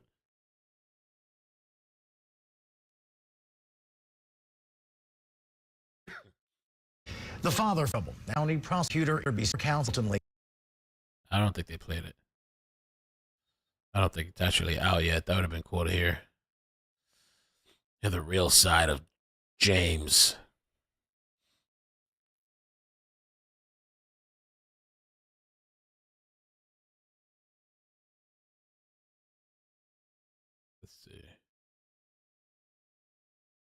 And in 2017, yeah, I was there for totality in Idaho Falls. well, my brother-in-law looked at it with his eyes and burned his eyes out. His eyes looked like sun-fried sunny side eggs. No. Yes. I'm sorry. And when he looked at this, sorry. When he looked at it, and he was looking at it, they said, stop looking at it. He said, no, I'm going to look at it. They said, Peter, stop looking at it. And he did. And he dropped to the ground and started screaming, and his eyes, they were melting in front of everybody. And it was, I just thank God that I wasn't there to look at it. I'm so sorry. It's okay. I'm so sorry. It's okay. He's very good now, but he's not going to be looking at it today. Yeah. Well, good. Yeah. Can I try those? Sure.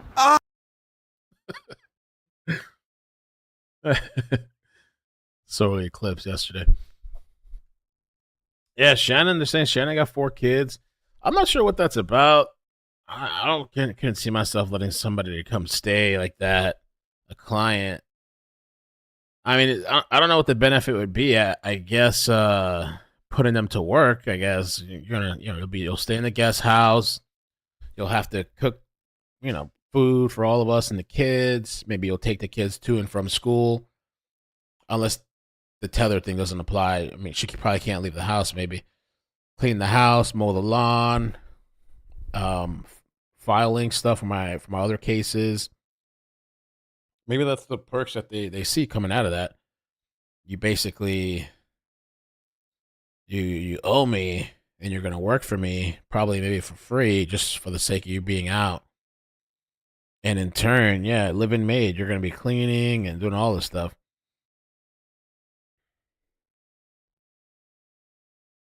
Would you look at that? Would you look at it?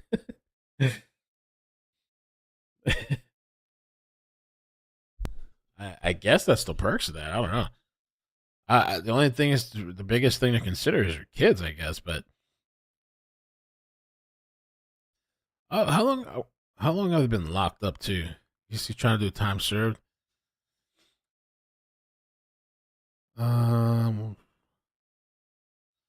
It's clear that Mr. Crumbley venting to his loved ones by this. So they're saying that it wasn't threats. He was just venting to his loved ones about his frustrations related to the lack of investigation done by the prosecution, which resulted in his more than 2-year incarceration. I wonder if they'll walk out today. Should take off her jacket. Taking pills? What's next? I rejected it and you jumped. Hey, breath mints?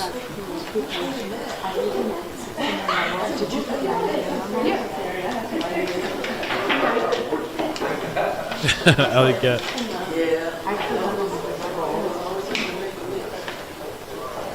I think so too, Jules. Directed threats. Hey, Elsa, how you doing?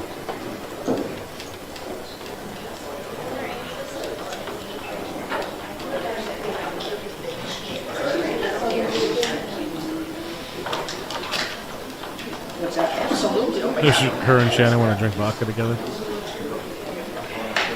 Blowing off hot rocks.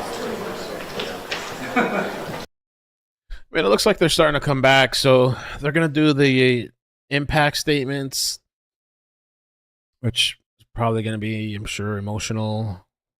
I don't know if they're going to do written. Look how she's crouching. What's she doing over there? What's she doing? Punch under the hell? Oh.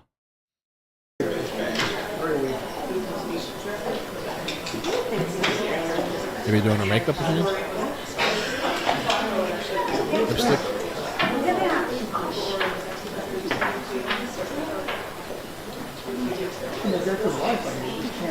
It's lipstick, maybe.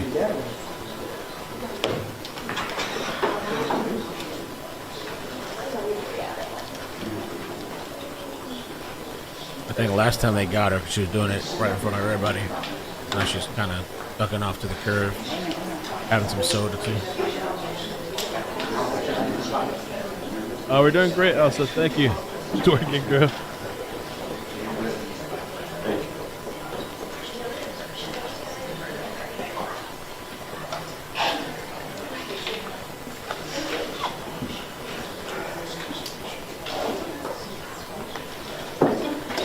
Pre-sentencing yoga.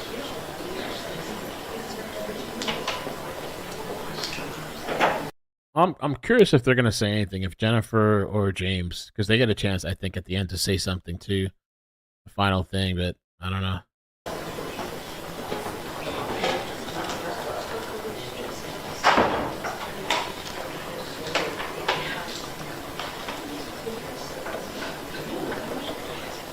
Talking about that Coca-Cola, whatever that is.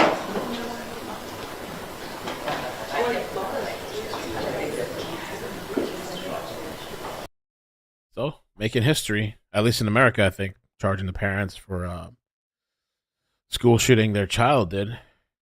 I think it's happened before in a different country. They've charged parents, but this is the first time, I think, in America. Oh, thank you, Gloria. I appreciate that. This is going to be tough. I definitely need more coffee. I know. I might need to get some more. I was sipping on this pre-workout, but I don't know if it's still in the spot, really. I feel like I'm going to have to get myself back into the rhythm. I took that little break for a couple of days. Anytime I stop from the regular, once I get into a routine of the streaming and then I stop for a couple of days, coming back is always like a little hard for some reason. But then once I'm like in the zone, you guys remember there was days we were doing almost like 6 streams. Like we were just bouncing, and then going on the second page. So I guess we'll slowly edge ourselves back into that. But for me, it's like a whole mental, physical thing too. Like I need to actually get my ass up and go for my little jogs and maybe go to the gym. And I did 5 push-ups yesterday, which were hard. I don't know, because I was doing 20. Like it wasn't too hard to do the 20. And yesterday I went to go do 5 and I was like, God damn. So we got to get physically back into. I saw the completely unrelated. I know a lot of people probably don't know, but I saw the J. Cole apology because Kendrick Lamar had made a diss towards him, I guess, and Drake or whatever. And then he replied with a diss. And then maybe 2 days later apologized. Very disappointed. But I don't know. Maybe he said because of his spirituality and his mind, he couldn't sleep and stuff like that. But he's been talking ish for like 2 years or I don't know, 3, talking about he's number 1 and the best. And then he gets challenged and it's a wrap. It's over. It's done. You still moving? Yeah, hopefully at the end of this month. I got to reach out to these people again. Hopefully by the end of this month. I really look forward to that because I really just, I don't want the computer to be out here in the living room. I want an actual just room.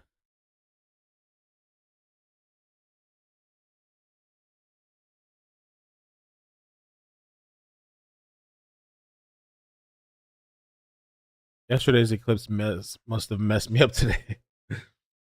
Your ass isn't comfortable?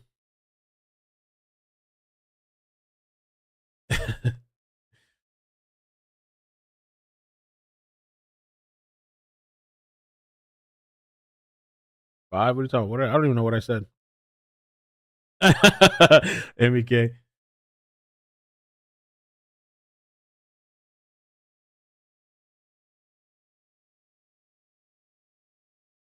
Eclipse sickness? What's that? That's a thing?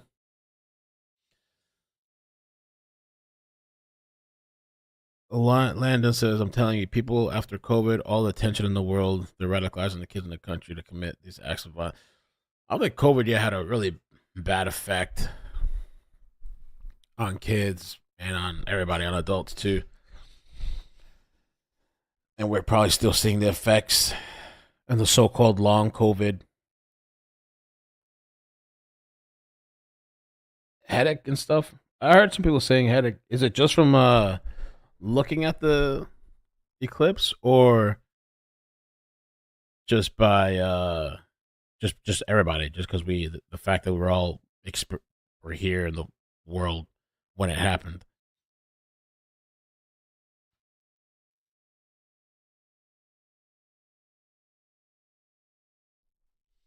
I didn't sleep that good. I slept okay. I kept like last night kind of tossing and turning and sleeping and waking up. And oh, by the way, when we did that eclipse thing yesterday, right, the stream, that weird ass channel that had like 400 and something thousand subscribers, almost 500,000, that said it was SpaceX, and it was like a bot, and Elon Musk is like, buy Bitcoin. This morning when I woke up and I was like setting up the stream, I still had the tab open, and look what it says now. This channel was removed because it violated our guidelines. So that SpaceX page, I guess it wasn't legit, even though it had a verified check mark. Really weird. I don't know. Got removed.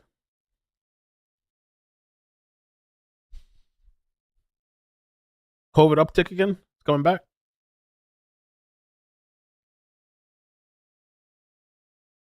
Ever since I took that trip, I was like dragging, man, since I came back.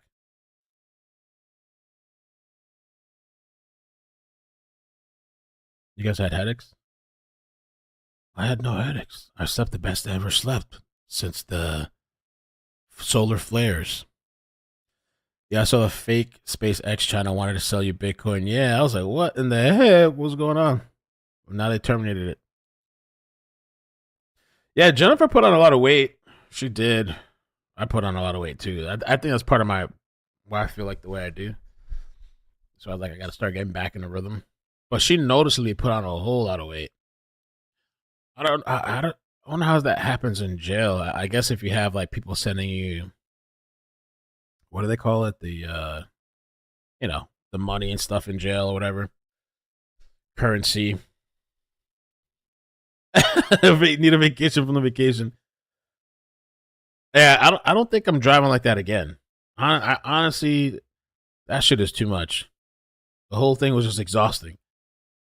I'm still like dragging. Comfort eating too, yeah.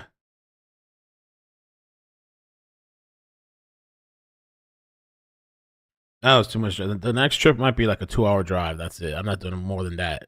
If it's more, I'm just gonna drive. I mean, fly. It's gonna fly. Oh, they're coming back.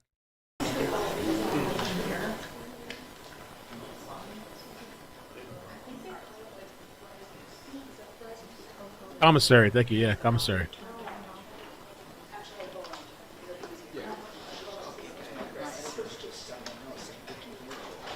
There's a new COVID strain?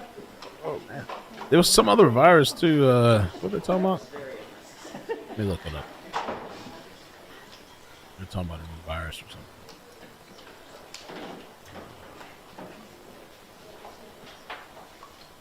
Oh, I remember that demon virus, too. You guys heard about that? The whole thing or some type of sickness. Demon virus. Whoever has it. Is that really true? The demonic virus they're talking about?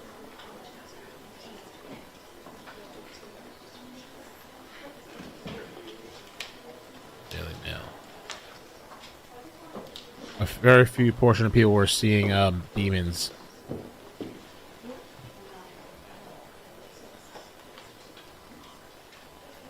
Oh, shit's that anymore.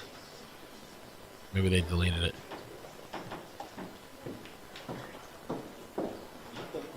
Oh, the bird flu. Yeah, yeah.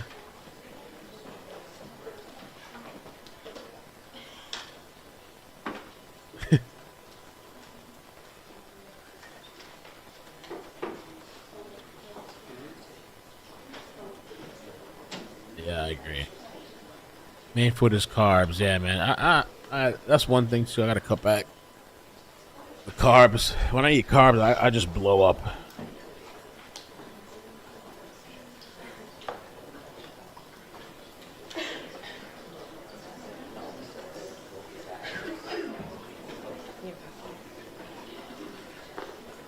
True, red base. We left way too late. We left in the afternoon. Both times left in the afternoon.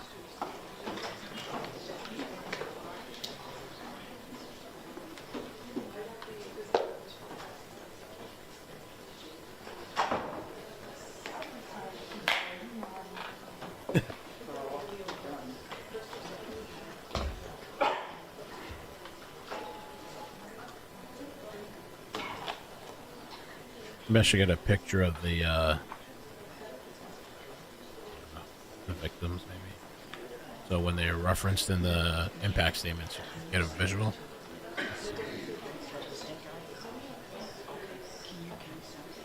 Yeah, I can get a picture maybe. Yeah. When the time comes, save this.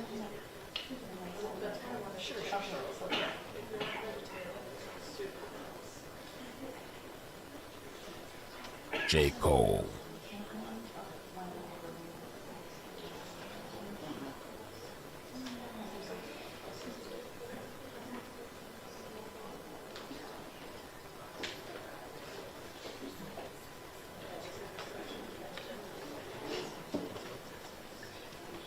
Oh, gluten? Yeah.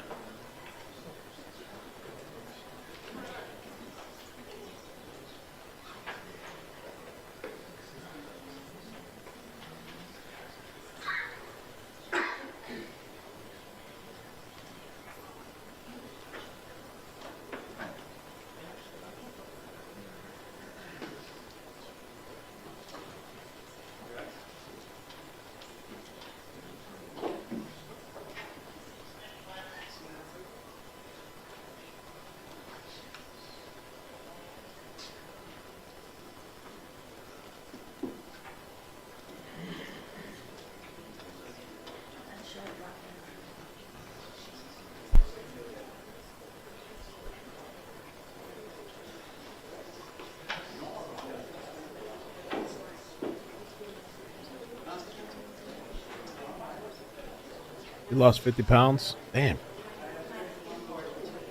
Most weight I ever lost was doing keto. Though I know it's kind of not sustainable, really. Keto, it's tough to sustain that, but I lost the weight really fast. But it came back pretty fast, too, like once I stopped. Course of time.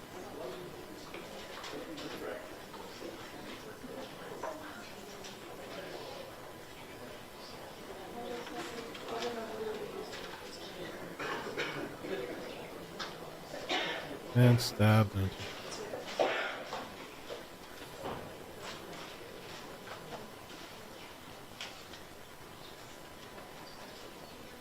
Developing UFO appeared in Texas during Eclipse. It would have been impossible to see without those shades. Let's see.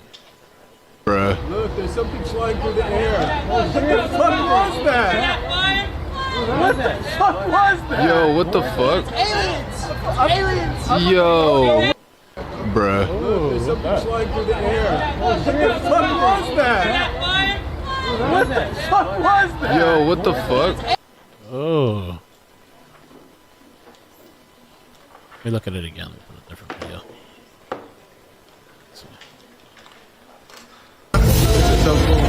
What's that? They added the music. What is that?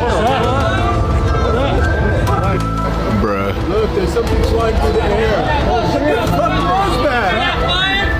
What the fuck was that? Yo, what the fuck? Aliens! Yo. Back up. What's that? What is that? something flying through the air. What the fuck was that? What the fuck was that? Yo, what?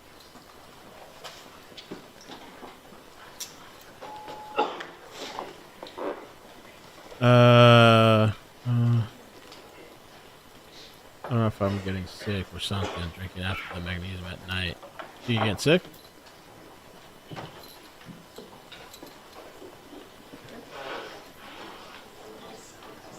Maddie's doing great. She's growing too damn fast.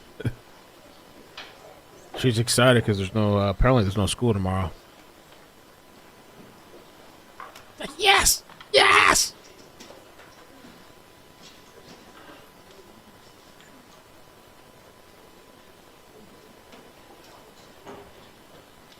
I think that's what I need to do. I need to like force myself to fast.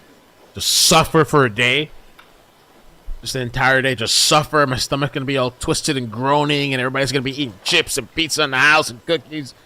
I need to just shock my body, just shake it awake, you know, like just enough of this shit. It's the only way it's gonna like start like waking up and whatever. There was one time I used to do intermittent fasting too, and I lost quite a bit of weight like that. But to get into it at first is really tough. It's like a mental thing. But once you're in it, it's not good. You're starving yourself. Like the older I got, the less works. You know, that shock your body.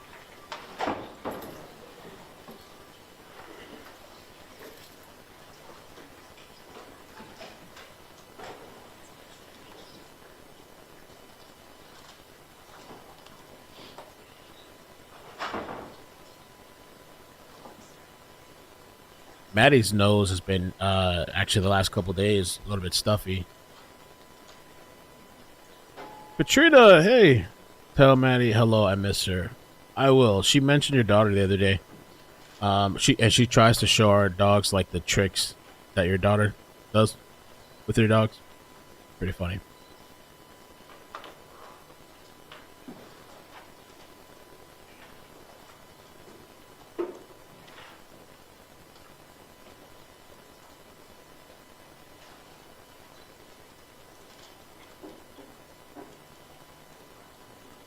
Gotta force yourself.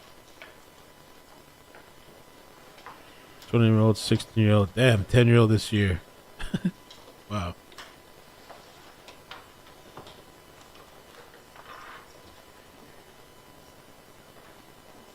Vitamin C, yeah. She's had a little sniffles. Nothing's developed from it. They freeze? They froze. What happened? I think they've been having a little bit of like video technical. Well, not probably video. It's probably like internet or something. Yeah, right now they're frozen. Amazing.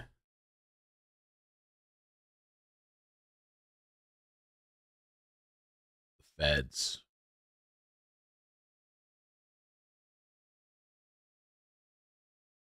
Let's see if there's on that. I'll try Court TV, but they're all using the same feed, so everybody's probably frozen. Oh no, Court TV I think is going.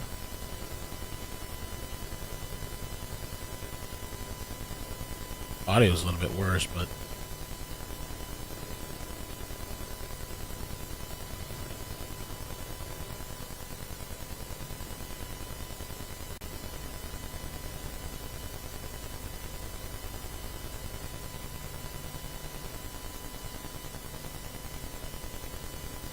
maybe we'll use Court TV now.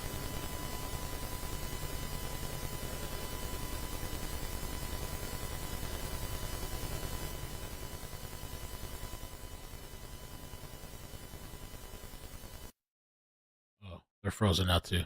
They just caught up. Okay. Amazing.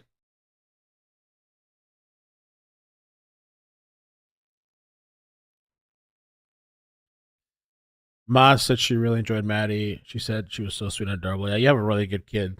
She was really nice. It was nice meeting your family and the husband and hanging out in the sticks.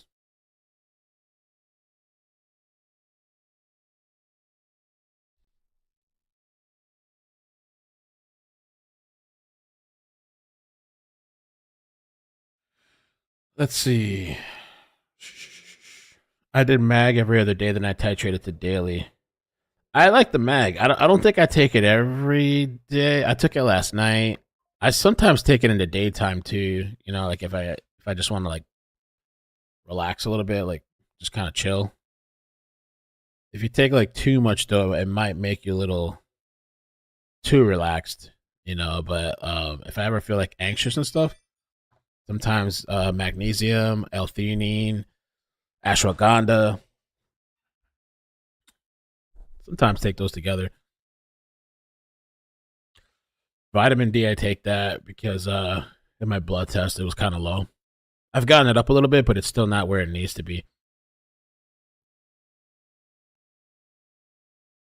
Apple River withdrawals.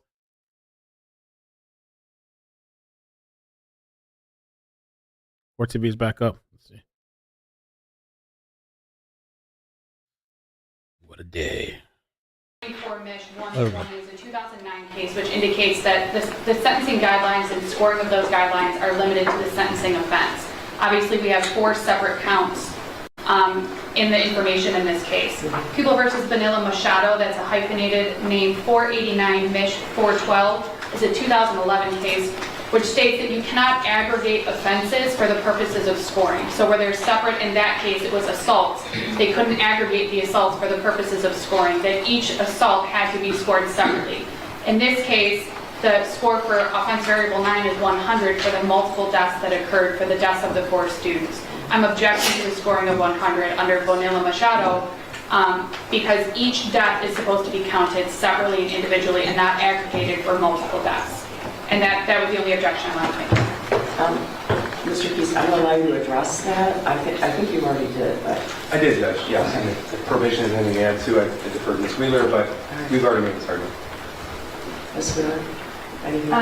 Judge, only the sentencing guideline manual states that you cannot aggregate victims of separate crimes, but I think the defense argued earlier that this wasn't a separate crime. And the shooting occurred in the span of 8 minutes. It was not one shooting and then a half hour later. It was a very quick possession. Excuse me, I'm sorry. Again, I believe it's correctly scored. But... Thank you for allowing me to make the record, Sure, Your Honor. no problem. All right, and then with regard to victim impact statements. Sure.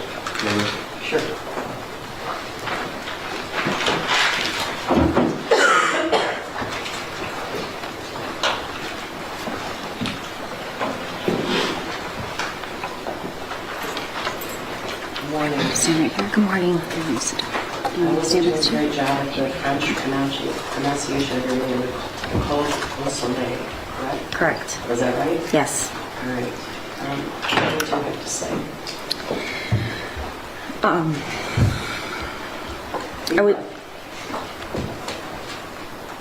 I would like to start with the person that matters the most.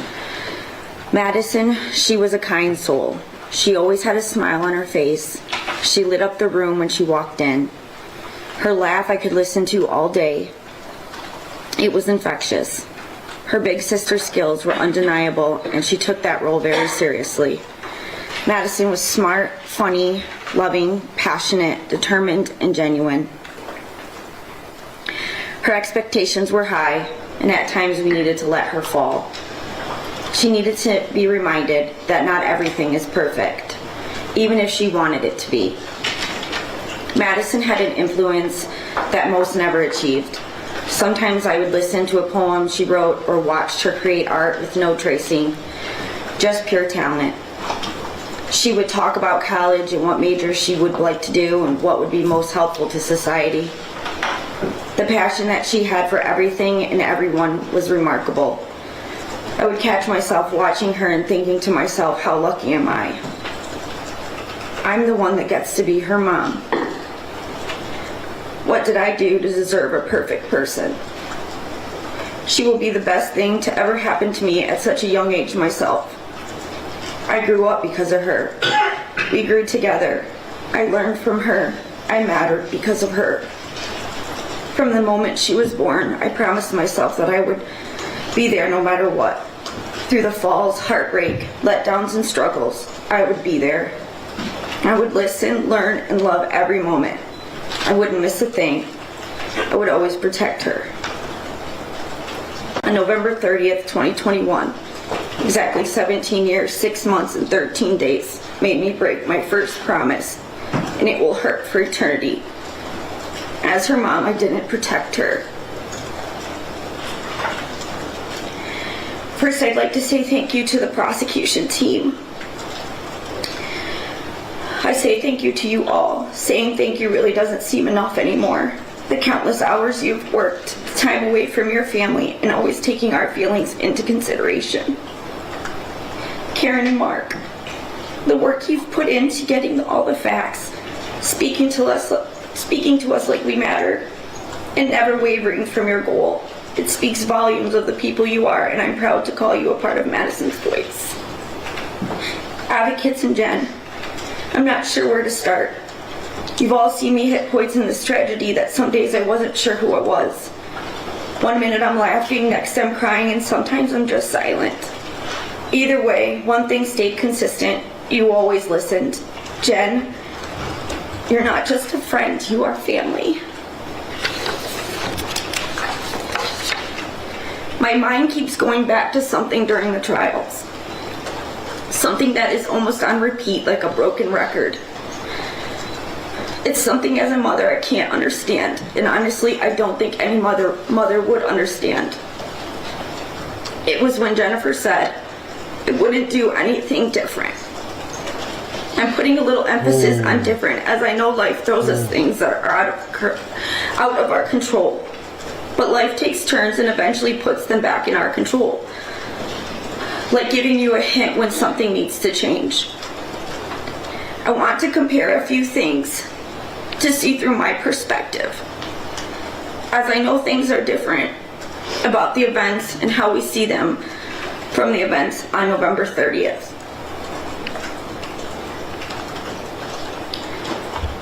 While your son was hearing voices and asking for help, I was helping Madison pick out her senior classes. While you were purchasing a gun for your son and leaving it unlocked, I was helping her finish her college essays. While you dropped him off at school, upset that he was failing class, I texted Madison, drive safe, it's slick outside, have a good day. When you got a call to meet at the school about your son and how it interfered with your day, I was rearranging my schedule so I could take Madison to get her oil changed for the first time. When you left without hesitation and not taking him home, I was worried if she'd be okay driving in the first snowfall of the season and if she brought a coat.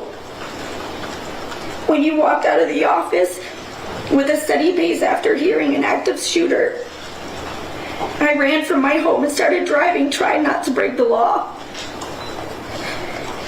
When you were on the phone for 10 minutes with each other trying to figure out where the gun was, I was on the phone with her father and family trying to figure out where she was. When you left the Myers without knowing where your son was, I was desperately trying to get there as soon as possible. When you knew the gun was missing, you called the police, knowing it was your son who took it. I was having family call every hospital describing what she looked like.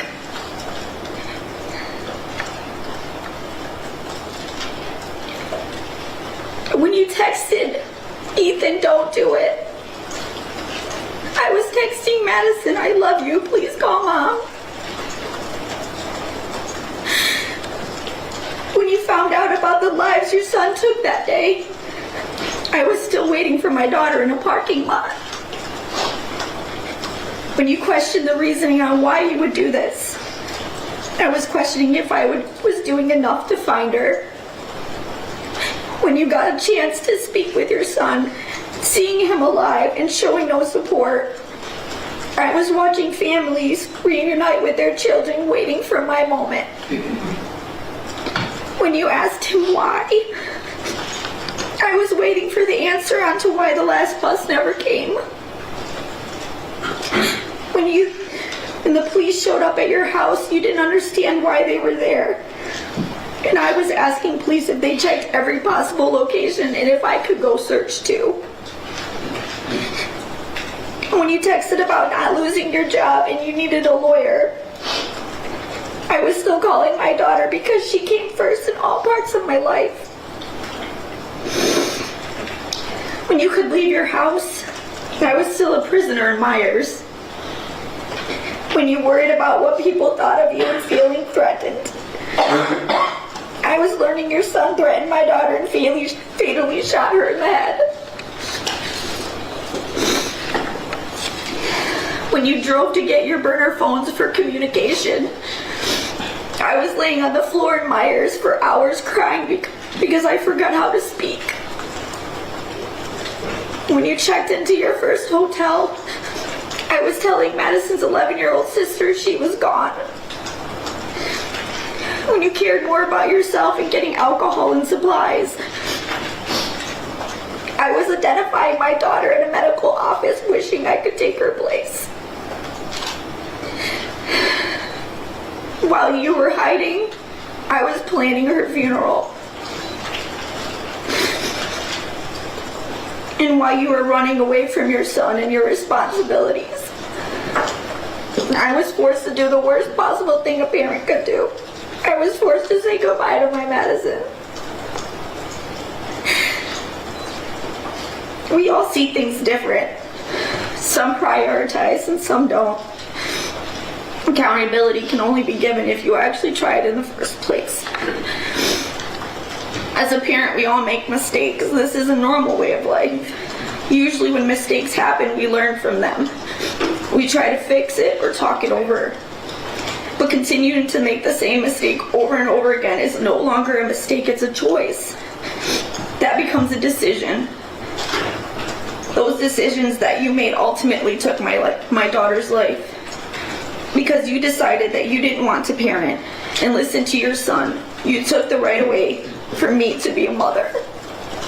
You do not get to decide that. You do not get those privileges. You are not above anyone. I love being a mom. It's the one thing that I'm truly great at. You cared more about your well-being than the one life that you should put above anyone, your child. And because of that, you both took 4 beautiful children away from this world. Being a parent is the part of life that you should hold to the highest level. It's an honor to be a mother or a father. Even when you think you have done your best, you continue to do more. Unfortunately, you never made it to level 1. You say you wouldn't do anything different. Well, that really says on what type of parents you are, because there's a lot of things I would do different. But the one thing I would have wanted to be different was to take that bullet that day so she could continue to live the life she deserved. You show no remorse, no respect or compassion for our family. The same traits that you've bestowed upon your son. The traits that you have torn my family into pieces. The lack of compassion that you have shown is outright disgusting. Not only did your son kill my daughter, but you both did as well. The words involuntary should not be a part of your offense. Everything you did that day, months prior, and days after were voluntary acts of your son to commit a murder. Not just one, but multiple. Shaking your head during a verdict is the utmost disrespectful thing I have ever witnessed. At that moment, you felt your life is more valuable than my daughter's. I will say that will never be true. You created... Oh, come on. Decided that parenting wasn't a priority. Putting your child first should be the only priority. You didn't, and because of that, I've lost my daughter. I had to get answers after her death. Watching the video, hearing testimony on how your son executed my daughter, watching him put the gun to her head as she covered her head and pulled the trigger. Seeing pictures of her laying in her own pool of blood, knowing her body sat there for hours, that rigor mortis had already started to set in. So that when I identified her, her body was in a state I couldn't imagine. Hearing her sister scream over and over again night after night, watching her family and her friends fall apart. You created all of this. You created your son's life, which then allowed this to be his path, which should be yours as well. You don't get to look away. You don't get to cry. I didn't get that choice. You failed as parents. The punishment that you face will never be enough. It will never bring her back. It will never be a loss that you have suffered, and it will never heal the pain. Because one day you're going to be able to see your son, visit, hear his voice, possibly laugh, maybe see him grow. I will never see that again. The so-called loss that you say you have suffered doesn't even compare to the loss of a child. Your Honor, I request that the maximum sentence be enforced, as it will never come close to the life sentence I was given. A life sentence that I didn't ask for, but a choice that was made for me. A life that I will suffer because of their negligence. Thank you. Thank you for being here.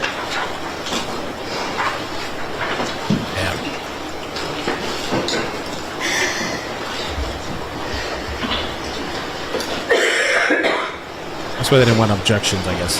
That'd be kind of pretty rough to throw in objections in the middle of that. You know? Can you tell me your name? What are they going to object to? All right, go ahead. Yes. Thank you, Honorable Judge Cheryl Matthews, for your time on this case. I know it hasn't been easy on both. Thank you also to Karen McDonald and the entire prosecution team. We appreciate your efforts. Your Honor, my trauma and devastation is hard to put to words, but I have done so in my letter to you. I would also like to mention Justin's brothers, Nathan and Clay. They are now forced to live a life without their beloved middle brother, Justin. My son Justin was the least deserving of his fate. He was the best son that any mother could pray for. Justin was brave, spending his final moments protecting a fellow student. He was hardworking, a lettered athlete, a top honor student. He was kind and inclusive to all. He was full of love and joy. His future was so very bright and full of possibilities. His passing has touched so many family members, friends, students, and the community in general. The ripple effects of both James and Jennifer's failures to act have devastated us all. This tragedy was completely preventable. If only they had done something, Your Honor, anything, to shift the course of events on November 30th, then our four angels would be here today, and Justin would be getting ready to celebrate his 20th birthday on the 18th of this month. If only, Your Honor, they had taken their son to get counseling instead of buying him a gun. If only they had secured that gun. If only they had spoken up that day in the counseling office. If only they had checked his backpack.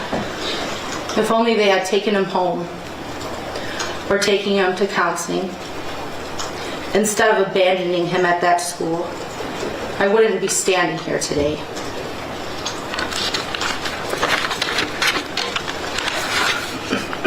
Your Honor, I don't know what's in their hearts. I'm not a mind reader. But I only know the facts of this case. And the facts of this case, both cases, have been deeply disturbing. What I would like to share with the shooter's parents is an example of what love looks like between a mother and her son. This is what Justin wrote to me on one of the last birthdays that we celebrated together. Dear Mom, words cannot describe how thankful I am for you. You have been nothing but an amazing mother for as long as I can remember. Thank you for being a role model to do better each and every day. I love you so much. Love, Justin. It is devastating and heartbreaking that it doesn't appear that either of you cherished or even wanted your son. Wow. But I wholeheartedly wanted and cherished mine. You have failed your son and you have failed us all. This failure had deadly consequences that can never be undone, that can never be made right. I am asking, Your Honor, for the maximum sentence allowed. Thank you. Thank you for being here. Thank you guys in the chat. Lulu and whoever else, thank you for telling me about News Nation. So I believe that was Justin Chilling's mother.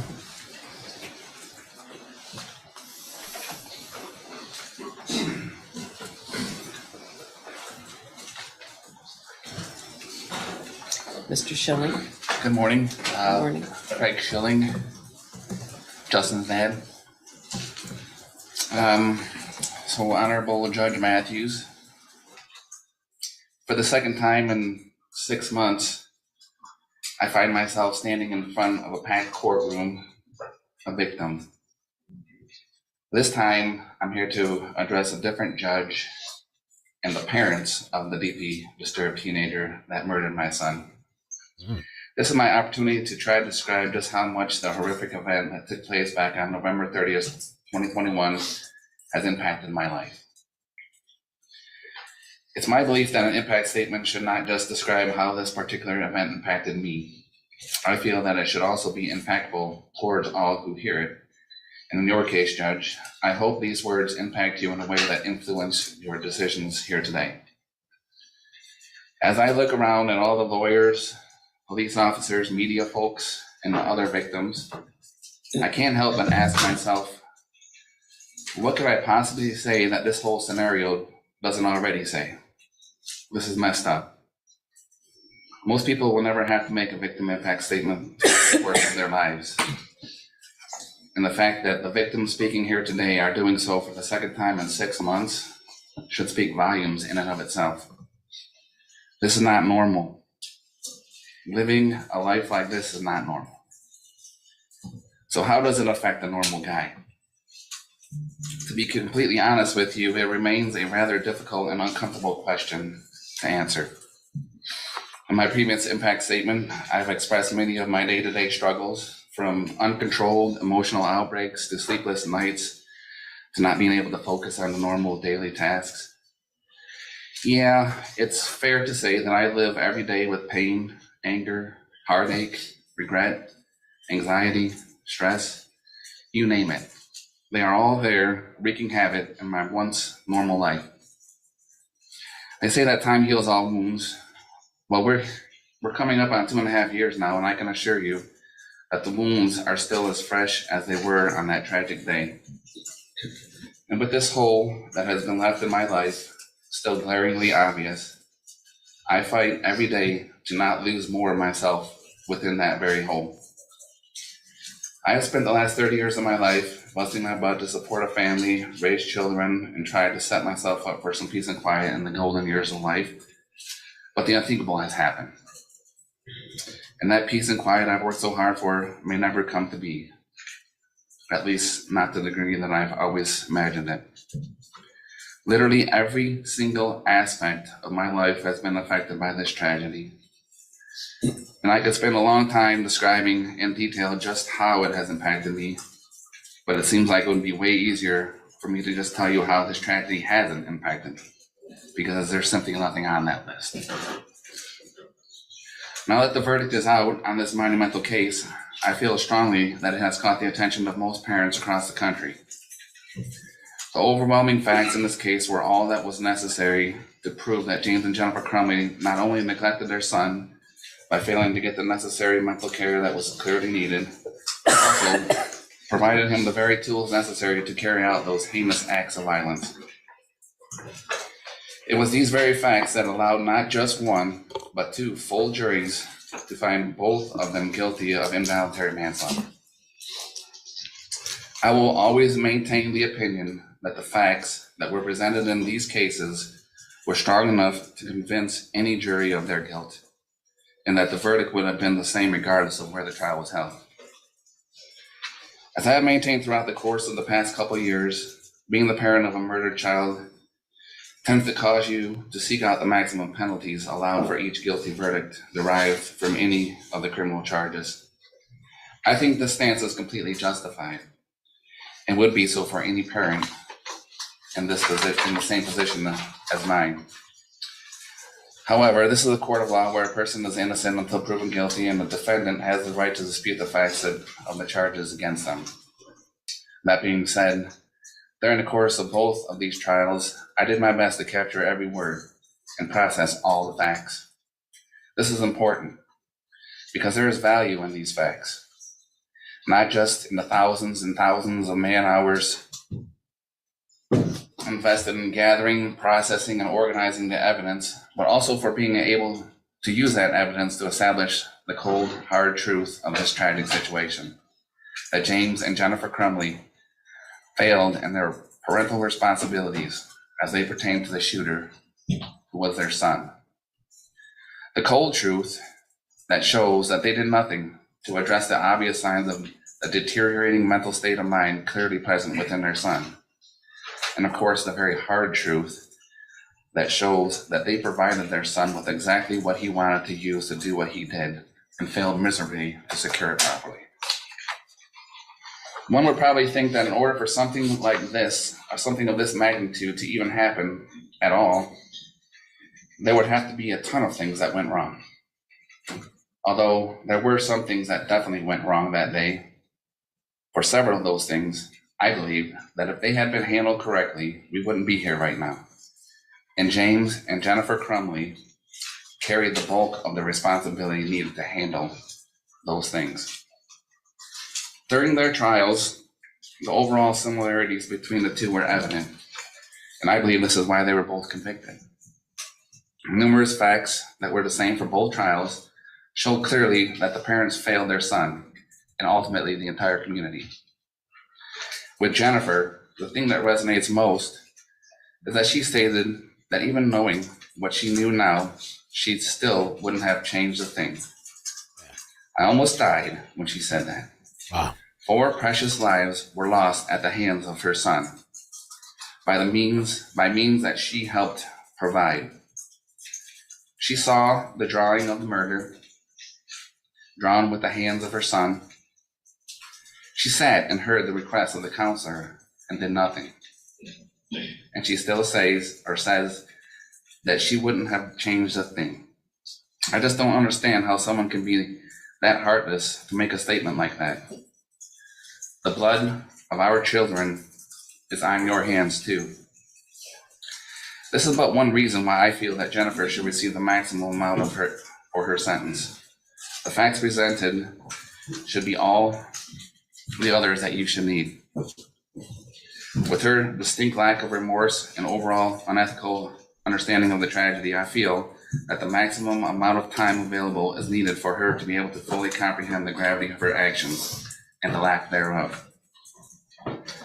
With James, there were a couple of things that jumped out at me in particular, but one thing that is the toughest to digest is the fact that when the verdict was being read, he sat there and shook his head in total disagreement, as if to suggest that the jury was wrong and that there were no grounds for a guilty verdict.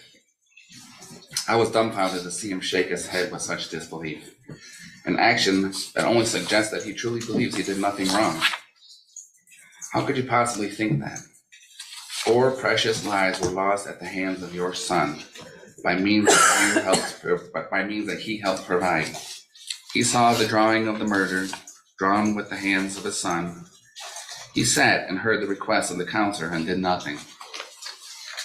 I just don't understand how someone can so arrogantly dawdle in a pool of self-pity without being able to say one thing to justify themselves. The blood of our children is on your hands too. This is but one reason why I feel James should receive the maximum amount for his sentence. The facts presented should be all the others that you need. With this distinct lack of remorse and overall unethical understanding of the tragedy, I feel that the maximum amount of time available is needed for him to be able to fully comprehend the gravity of his actions and the lack thereof.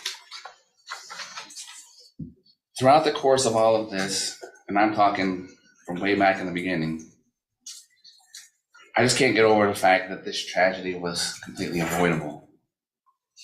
There were some pretty obvious signs that were completely overlooked, and the bulk of the responsibilities to address those signs lied on the parents, and they failed. Across the board, failed. They willfully ignored the cries of their child and selfishly put themselves before helping him. This type of blatant disregard is undeniably unacceptable. It is a large reason why the events of that day were able or were allowed to happen, and another reason why I feel they both need the maximum amount of time available to be able to fully comprehend the gravity of their actions and the lack thereof. We all know that having children is a big responsibility. Although extremely rewarding, it starts out pretty scary. I mean, let's face it, they don't exactly come with instructions. There's no mute button, and unfortunately, no pause or rewind buttons either. Oh yeah, and there are times in the beginning that they really smell. Yet we still have them. We still want that responsibility, even though it's not very clear what it all entails. But how can we accept that responsibility and not act responsibly towards that child? It doesn't add up. A child, even if he is an oopsie child, deserves the same amount of love, compassion, and care that every other child gets. A child deserves someone who is confident enough to lead by example, because let's face it, it wasn't that child's choice to come into this world. You made them, and it's your responsibility to teach them how to live. It's your responsibility to set a good example. It's plain and simple, just like that, ladies and gentlemen. And the sooner we can figure that out, the better we all will be. Being a parent is hard work, but if it's done correctly, it can be the most rewarding work you ever do. There is no one that can tell you how to do it, because each child is so precious and unique. I mean, there's no other one like them in the entire world, and that says a lot. So cherish your one and onlys, and never give them up. Never give up on them, The results of doing so can be catastrophic and can affect the lives of so many other people. So I ask for you all to go home today and hug your kids and make sure they know you are there for them and make sure that they are all right. It's so crucial for the whole of our society. Thank you. Thank you, Mr. Schilling.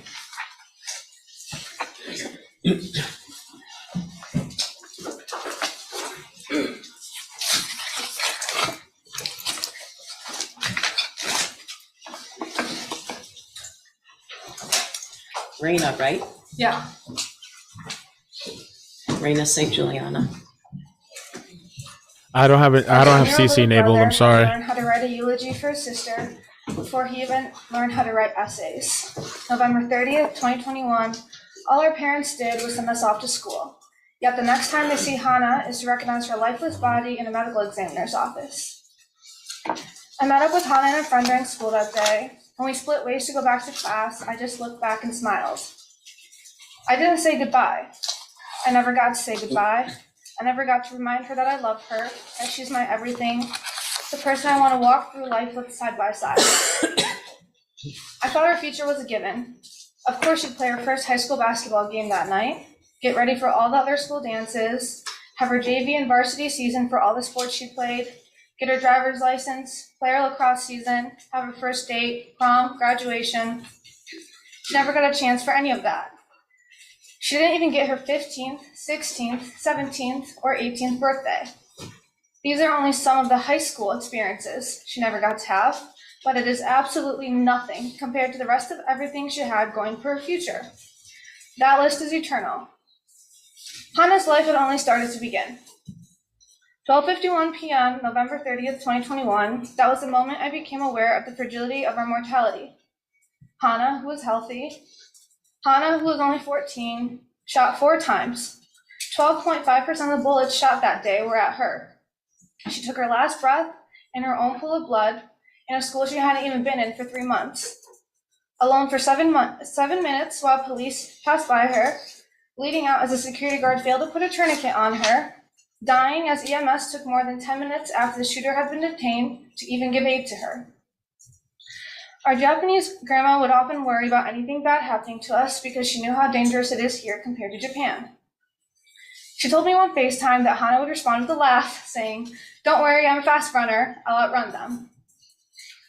It wasn't possible for Hannah to outrun the bullets bought by you, Jennifer Crumbley, which were fired by the 9mm Sig Sauer that you, James, gifted to your son. Both used to murder Hannah, Justin, Tate, and Madison. The fact is, no matter what you try to make yourself believe, Jennifer, you did fail as a parent, both of you. To love and to be loved, that is the human experience. It was up to you guys to show your son that. Instead of giving quality time and compassion, you gift your son a gun you knew caused extraordinary damage. There's a reason your kid didn't use the other 2 firearms or the .22 ammunition you own.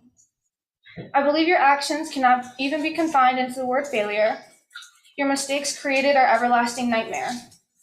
So yes, you are still a danger to society because even after serving 2 years, you have yet to admit to your wrongdoings. And we know that when we do not learn from our mistakes, we repeat history. You call yourself a victim. The difference between you and Hannah, Justin, Tate, and Madison, you and my family, you and all the students there that day, is that we didn't have a hand in causing this. You caused the most cruel thing I could ever imagine. You guys made loving Hannah so painful. That is not a narrative, that is reality. For that, unless you have a time machine or the ability to stop time, there is no existing punishment or rehabilitation that will ever be enough. Because there is no way that the one life I now have to live without Hannah, my little sister, my best friend, my other half. To me, that makes the maximum sentence being 15 years too short. Hannah didn't even have 15 years to live. Jennifer, you stated that even after knowing everything you know now, you wouldn't do anything different. I cannot fathom that. Well, look at her attorney. I would do It's your anything reaction? to hear her footsteps coming up the stairs. You don't have to roll your eyes, it's on video that she said that. Oh! To not have an empty seat at the dining table, to have Just talking to her right now, right? And ask which clothes to Yo, order. I gotta rewind that for a second because look at her reaction. You could tell like she. Jennifer, you stated that even after knowing everything you know now, you wouldn't do anything different. Look, I cannot she's fathom looking that. at her. I would do anything to hear her footsteps coming up the stairs. You don't have to roll your eyes, it's on video that she Let's said go!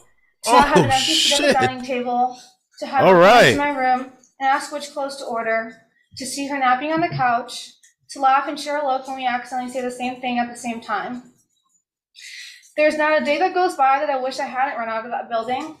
If I knew what I know now, I would do everything differently in a heartbeat. I hope time makes you think differently. One day, I hope you would have chosen to care for your son, teach him how to love and to be loved, that you would not choose to buy the bullets that enter children's bodies, that you would not choose to omit relevant important information to the counselor Sean Hopkins and Dean of Students Nicholas Ejak that could have helped their incompetent brains and one shared brain cell to decide to act and search the backpack, that you wouldn't still choose to hide from accountability when you're the reason we had to hide for our lives. Yo, did she say a brain cell? Hold on a second. Hold on. Omit relevant important information to the counselor Sean Hopkins and Dean of Students Nicholas Ejak that could have helped their incompetent brains and one shared brain cell to decide to act and search the backpack, that you wouldn't still choose to hide from accountability when you're the reason we had to hide for our lives, that you would choose to save Hannah, Justin, Tate, and Madison. Like my mother said, both of you should implore that even on your worst days, it's the tomorrow Hannah doesn't get, the tomorrow she wanted to live so badly, the tomorrow that she should have. She said one brain cell, I can never right? do Hannah justice when talking about her. She's all I want to talk about, and yet I would need a lifetime and still wouldn't have the right words to capture incandescence, humor, thoughtfulness, kindness, or loyalty. She's always there for you, helping without a second thought. She's always sharing, whether it's her smile, her food, her clothes, her crafts, her joy. She's funny. It's a given. She brings people together. Whether it's her contagious laughter or sarcastic wit, you will be laughing right along with her. She's noticing the small things, new shoes, new haircut, cute jewelry, but even more importantly, she makes you feel seen. She's extremely spirited. Her energy is unmatched on or off the court. She dresses up every holiday, every spirit day, the first one to put up Christmas lights, or any lights for that matter, not even realizing she was a light for so many others. She's the one who would not only playfully roll her eyes and smile when I would say I'm taller than her as I look up to her. Not only did I look up to her physically, because yes, she was taller, but as a whole, as a human being. She isn't perfect, but she's Hannah, and to me, that's as close as you can get. I can't convey what losing Hannah has done to me. I miss her with every breath I take. I think going forward without her is something I'll never be able to fully navigate. I believe the word sad is inappropriate to use because it does nothing to capture the hurt or the way my soul shattered. I didn't know. I've never felt every atom of my body igniting from anger until Hannah was murdered. I didn't know what it was like to want to stop waking up in the morning until she wasn't here. I have never known pain that is forever until seeing Hannah in a casket. I didn't know it was possible to feel so isolated even when you're surrounded by people. I didn't know how it feels to not know yourself at all. I have no idea who I am without Hannah. She's my happy, she's my home. I look for Hannah in everyone I meet, every place I go, and it's exhausting when I'm met with disappointment every time. But it's the world, it's all the people she would have met. I grieve for them too. To have that chance of Hannah being in your life taken away from you is a tragedy in and of itself. She's more of a person than you two combined times a trillion could ever even hope to be. But when the day comes that you re-enter society in 13 years, I hope you live more like Hannah. I hope you live every moment to the fullest like Hannah. I hope you laugh every day like Hannah. And I hope you love unconditionally like Hannah. That's it. Thank you, Raina. Wow. Okay. She looked that attorney right in the eyes and don't roll your eyes. It's on video. I was like, oh, that was wow. Okay. And talking about one shared brain cell. Mr. St. Juliana. Thank you. I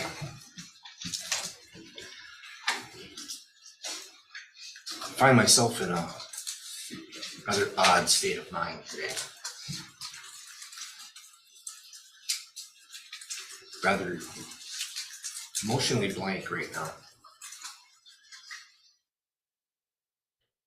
Part of that is having to do this again.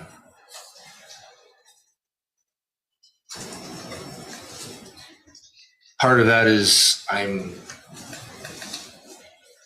mostly a private person, and the idea of having to pour my heart out again is irritating. And I can't match the eloquent words that have come before me in the previous impact statements. So I'll limit my words today. The defendants, through their choices, through their indifference and gross negligence, enabled their son to murder my daughter Hannah and 3 other children. They chose to stay quiet. They chose to ignore the warning signs. And now, as we've heard through all of the objections, they continue to choose to blame everyone but themselves. Every single objection, I think, that the council said this morning, put the blame somewhere else, their son, not them. I stood before the court several months ago and spoke about the impact that Hannah's murder had on myself and my family. Nothing has changed since then. It's impossible for me to truly convey the complete impact of my daughter's loss. Hannah's murder has destroyed a large portion of my very soul. I've said these words before. It's still the truth. I remain a shell of the person that I used to be. I think of her and miss her constantly. Every day is a battle to attempt to move forward struggle to get out of bed, to go through the motions of everyday life. Simple everyday sights and actions bring pain, is I think what it should have been like with Hannah there with us. I think of all the good times that we've shared together as a family, and more in all of the memories that will never be. I will never think back fondly on her high school and college graduations. I will never walk her down the aisle as she begins the journey of starting her own family. I am forever denied the chance to hold her or her future children in my arms.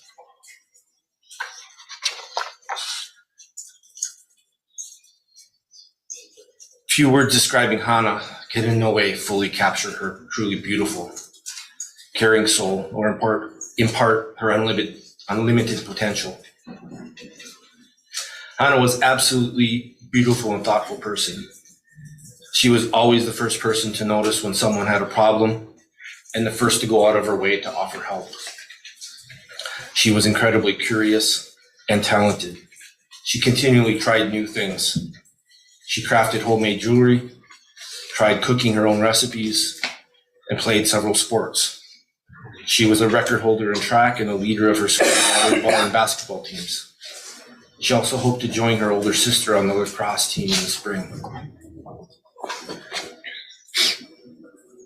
She had aspirations of a career dedicated to helping people. All of this is lost because of the defendant's actions and choices. My position regarding the defendant's sentencing and their future has evolved through their trials. At first, I was focused on the importance of getting a guilty verdict, to have the message conveyed to the public that this type of behavior and choices are not acceptable. I didn't have strong feelings about their sentencing. It was just something that would be determined by the system. My view, however, has changed as the defendant's level of defiance has grown. Instead of acknowledging any mistakes, they continue to show no remorse. They take no accountability. They and their lawyers continue to try to change the narrative and portray the defendants as victims of the prosecution team. They blame everyone but themselves and make threats of retribution. The facts have already been presented. The jury has found them guilty. Multiple juries have found them guilty. Hannah, Madison, Tate, and Justin are the ones who have lost everything, not the defendants. As such, I ask that this court to sentence the defendants to the maximum allowable penalty of 10 to 15 years in prison. Thank you. Thank you, Mr. St. Juliana. Thank you for being here. Drew, go ahead. Mel, so it's everyone's fault except Ethan's.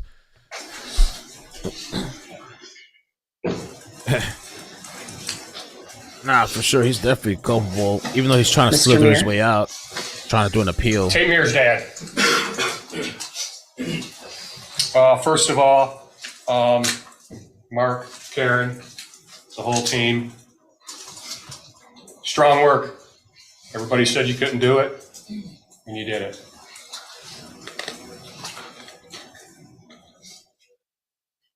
For our family, it's not time to celebrate.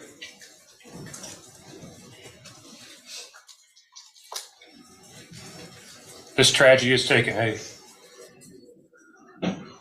incredible toll on our family.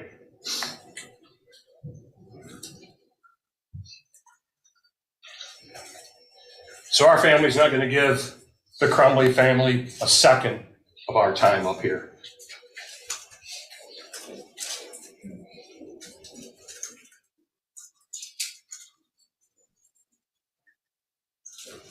It's time to turn our focus now. This is the low-hanging fruit. Now it's time to turn our focus to Oxford schools who played a role in this tragedy. Let's go. Yeah.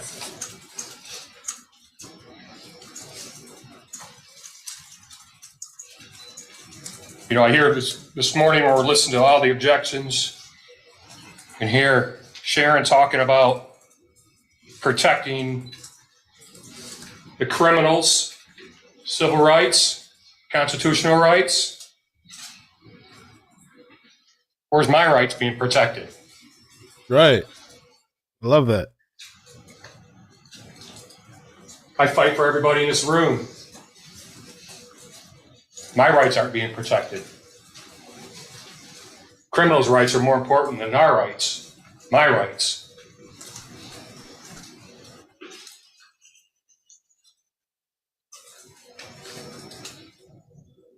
We are ready for our government to perform an investigation on this tragedy. Many don't know that our government has not investigated this murder. A pre-shooting investigation, a day of the shooting investigation, and a deep dive investigation into the horrible response to this tragedy, the disrespect shown to us families, the simple things like trauma training for somebody like a Sheriff Bouchard, who we got to talk to on the day that we got to go identify Tate. And he referred to Tate as a girl. Oh. Because he was too busy that night working to cover it up, instead of learning about every kid, Tate, Hannah, Justin, and Madison.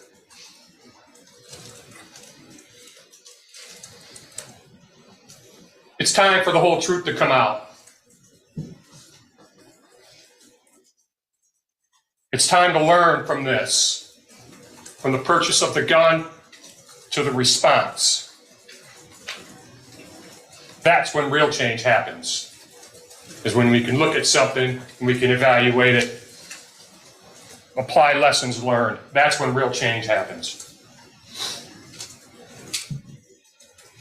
Is Hannah St. Juliana's family ready for the truth? Justin Schilling's family ready to hear the truth?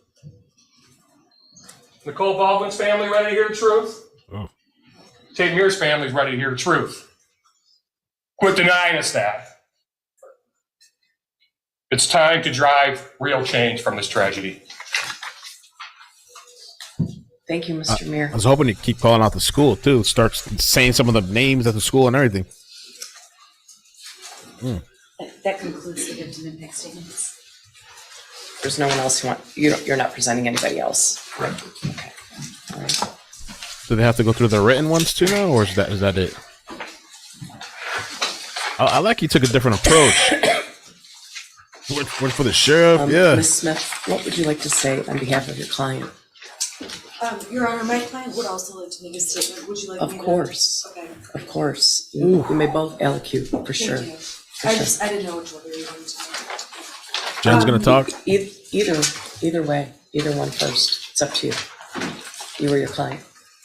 Would you like to go first, or would you like me to go first? I can go first. Okay. Do I stay here? You can stay there. Yeah. Stand up. Your Honor, is there any way she can have this handcuff off, because she has multiple pages? I'm okay, but I'm right here, I don't have to like shuffle. You're okay? I'm okay. I don't know if I'm allowed to. Okay, It's You have okay. more than one she hand. said she's okay. It's okay. Go ahead, Ms. Crumbley. I sit here today to express my deepest sorrow for the families of Hannah, Tate, Madison, Justin, and to all those affected on November 30th, 2021. The gravity and weight this has taken on my heart and soul cannot be expressed into words. Just as I know there is nothing I can say that's going to ease the pain and suffering of the victims and their families. There's a quote I heard that rang true. Grief. For those of you who understand, no explanation is needed. And for those of us who do not, no description is possible. I have taken countless nights of lament over the anguish and shame I carry, knowing what my son did, the harm he caused to innocent lives, the families, and to the entire Oxford community. I pray all the victims are the embodiment of God's mercy and peace, and that he heals your broken spirits. When I was on the stand, I was asked if I would have done anything different. I was horrified to learn my answer I would not have was completely misunderstood. That answer is true because my son did seem so normal. I didn't have a reason to do anything different. This was not something I foresaw. That was the intention of my answer and how I interpreted the question. With the benefit of hindsight and the information I have now, my answer would be drastically different. If I even thought my son could be capable of crimes like these, things would have absolutely been different. Even worse, when I learned during the police investigation that he had been planning a school shooting before November 30th. He was not the son I woke up, he was not the son I knew when I woke up on November 30th. The Ethan I knew was a good, quiet kid. He loved his pets, family vacations. My husband and I used to say we had the perfect kid. I truly believed that, and that's who I saw and thought I knew. As the details started emerging during discovery, I was horrified to learn concerning behaviors my son was reported doing at school. Refusing to take a makeup test he told us he took. Sleeping in class. Drawing pictures of guns on his assignments. Writing, quote, "My family is a mistake." Watching a video in class of a mass shooting that fatal day, along with internal communications that took place between his teachers and counselor, Mr. Hopkins, that he is, quote, "on my radar," and, quote, "he seems to be having a rough time," was never disclosed to us, his parents. The school claimed this was not abnormal behavior because of the pandemic and Oxford being a, quote, "gun community." To say I was furious to learn this information is an understatement. This is not normal behavior to us and very different than what Ethan led us to believe was happening at school. Not only were we left in the dark about previous concerning behavior, but in the counselor's office that morning, none of those previous issues were brought to our attention. I can't stop thinking, had they have been, the conversation that morning would have been much different. That we would have taken a deep dive into what's really been going on with my son. I wonder if Hopkins and EJAC have those same regrets too. Instead, we were led to believe, not only from Hopkins and EJAC, but from Ethan as well, that this was an isolated event. We felt confident in trusting the professional's advice to let him stay in school that day. Quote, he does not pose a threat to himself or others. It was suggested that him being around peers would probably be good. We agreed. We were never asked to take him home that day. If that was discussed as the best course of action, we would have obliged. The prosecution keeps saying we didn't give them the big picture that morning in the counselor's office. But what they failed to acknowledge is the bigger picture the school did not give us. I'm not the same person I was prior to November 30th, 2021. This tragedy has changed who I am and has taught me some very valuable lessons. It's said in suffering, we gain wisdom. I've also gained God. In the quiet hours of myself, I prayed to him about the deep impact this tragedy has had on the families and the endless pain no one should ever have to feel. For it is God who holds a true understanding of our pain. I've also learned to depend on him for peace and strength. Alone, I'm not strong enough. I've learned that we cannot tell or predict what will happen to us in this life. One day you wake up and everything can change. We can, however, decide what happens in us, how we take it, what we do with it. And that's what really matters in the end. That's the test of living, is how we take the unimaginable, the tragedies, the raw hardships, and make them a thing of worth and beauty. I've also learned to never think this could not happen to you, and stereotype that bad kids come from bad parents. The prosecution has tried to mold us into the type of parents society wants to believe are so horrible, only a school or mass shooter could be bred from. This is a very fatal assumption to have. We were good parents. We were the average family. We weren't perfect, but we loved our son and each other tremendously. Everything we strive for was to make sure our son had the best life we could give him, to grow up with traditions and experiences we had, to be the best person he could be. I know we did our best. The love I have for our son, mixed with regret for not seeing what was ahead, weighs heavily on me. My point is, this could be any parent up here in my shoes. Ethan could be your child, could be your grandchild, your niece, your nephew, your brother, your sister. Your child can make a fatal decision, not just with the gun, but a knife, a vehicle, intentionally or unintentionally. If there's anything the general public can take away from this, is that this could happen to you too. The tragedy has taught me the true meaning of unconditional love as I watch my parents still love and care for me wholeheartedly, no matter what has happened. If there's nothing else I can do right in life, I do still love my son unconditionally, and perhaps that is my purpose.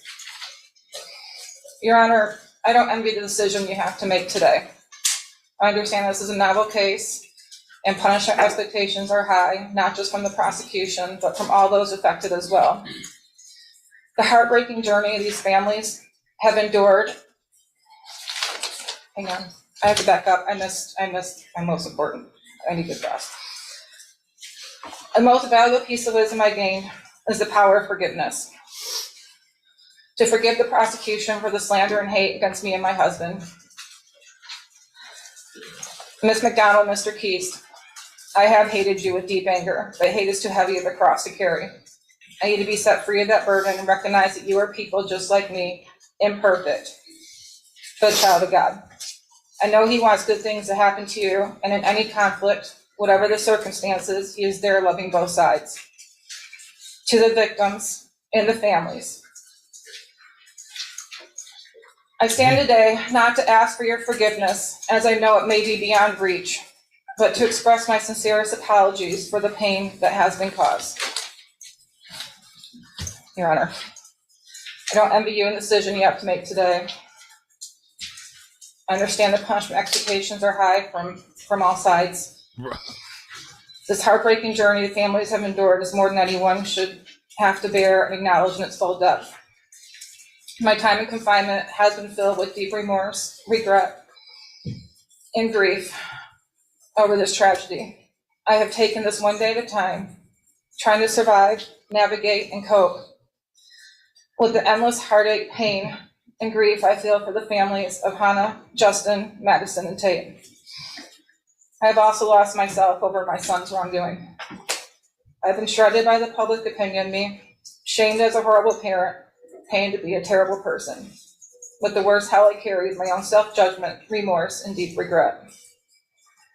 I've been criticized I don't show emotion, I'm unsympathetic, I don't cry enough, but alone I grieve. And if you were to look into me internally, you'd find I've died on the inside. I will be in my own internal prison for the rest of my life. Your Honor, I ask you to take consideration that I have been locked in a cell 23 hours a day, essentially in solitary confinement, for over 28 months, and that the court finds a fair and just sentence for me. Thank you. Would you like to address the court? Yes, Your Honor, thank you. Your Honor, as I pointed out in my sentencing memo, this was a no-win case. When we walked in the door, there are no winners here. Every single person goes home loser. Agreed. And there's also no limit on the amount of sadness, grief, and horrific emotions that are felt across the board in this case. And when Mrs. Crumbley does express remorse, when she expresses sadness, there's a tendency, and there has been a tendency, for people to say she's shifting from sadness to the victims and putting it on herself. She's not. There's an abundance of sadness. There's enough sadness to go around for all of the victims, for Mrs. Crumbley, for everyone involved in this case. It's not surprising that the victims have come in and obviously want the maximum sentence. There has been a narrative throughout this case that they believe is true. And this court knows that there is other information that was not a part of this case. And I believe this court knows the defense was hugely hamstrung, and I think the court was pained at times over what to do. I guess I'm not sure what you mean. I'm talking about not being able to call the medical professionals, not being able to call the shooter to the stand, not being able to cross-examine on various pieces of evidence. I'm not convinced the shooter would have helped you. Okay, well, all of those are obviously issues, but there were things that hamstrung the defense. And Are you talking about the forensic records? I do believe the shooter would have helped, and I do believe the forensic records would have helped. Wow. And I understand the court has already ruled on that. I understand that. I think the tendency, though, after hearing the narrative that has been made public, has been to make Jennifer Crumbley sound like a monster, to vilify her, to make her sound like a horrible mother, an evil person.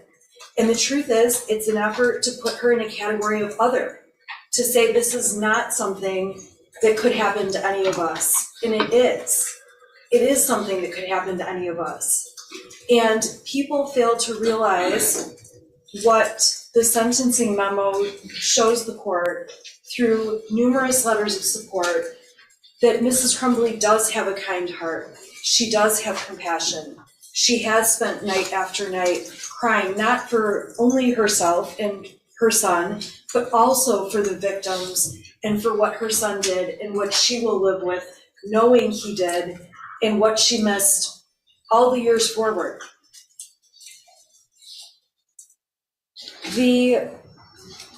At the end of the day, we asked the court to look at Mrs. Crumbley's role in the offenses. We asked the court to consider that while she did not oppose having a gun in the home, she was not the person who was responsible for storing the gun and believed it was being stored properly and that it was locked. Mrs. Crumbley obviously testified, and all of the evidence at trial showed she believed there was a string lock, a cable lock placed on the gun, on the weapon. I don't mean to interrupt you, but that has really troubled me from your sentencing memo, because you spent a lot of time talking about the fact that she didn't know anything about the gun. She didn't lock it. She wasn't responsible for it. But at one time, she was texting her husband to see whether or not he got the gun and how much it was. She posted pictures of it as her son's Christmas present. She shot the gun. And I don't know if you're aware of this. I don't know if either side was aware of this, but the first jury determined that there was a claim that the gun was a responsibility solely of defendant James Crumbley. And Mrs. Crumbley testified that when she returned from the range with the shooter on November 27th, it was the defendant James Crumbley who was responsible for the 6 hour retreat from the car and was supposed to keep it safe. The first jury recognized that the GPS admitted in the case shows that even prior to defendant James Crumbley returning to the house, the shooter was videotaping the unlocked Sig Sauer in the kitchen of the home. So that's not true. That's not true. She also testified that a key to the cable lock was kept in a beer stein in the kitchen, but it's clear that the cable lock was clearly never opened. Right. First of all, the jury's finding about the timing of the GPS and when the gun video was made is not correct. The evidence at trial did not support that. We know that's not correct. Mrs. Crumbley left the gun in the car so that James Crumbley could put the gun in the house and store it correctly. Mrs. Crumbley, there were multiple cable locks in that house because there was more than one cable lock. There was not just the cable lock that was on the Sig Sauer. There was more than one. I don't recall that. There were not more than one found, but whatever. Where's the pictures? Ethan Crumbley did with the cable lock from the 6 hour, we don't know. The gun wasn't locked. Your Honor, jury. Okay. Actually, during Mrs. Crumbley's trial, it was not proven that the gun was not locked. We saw the picture. I don't know what happened at James's trial, James Crumbley's trial. You do know, you watch it every day. Statements. That gun was never locked. Whose statements? Mr. Crumbley's statements. The picture. Mr. Crumbley and Mrs. Crumbley talked about how the gun had been locked in all of the evidence I saw. Well, Your Honor, obviously we have Go on. disputes. I don't think the evidence has shown that she had no involvement with the gun. I'm not saying no involvement. I said she supported the gun. She didn't object to the gun. But when it came down to it, probation writes in their narrative that she taught her son how to use the gun. And it's very obvious watching the evidence in the trial that she was not the one teaching him how to use the gun. There's no evidence that she taught him how to use the gun.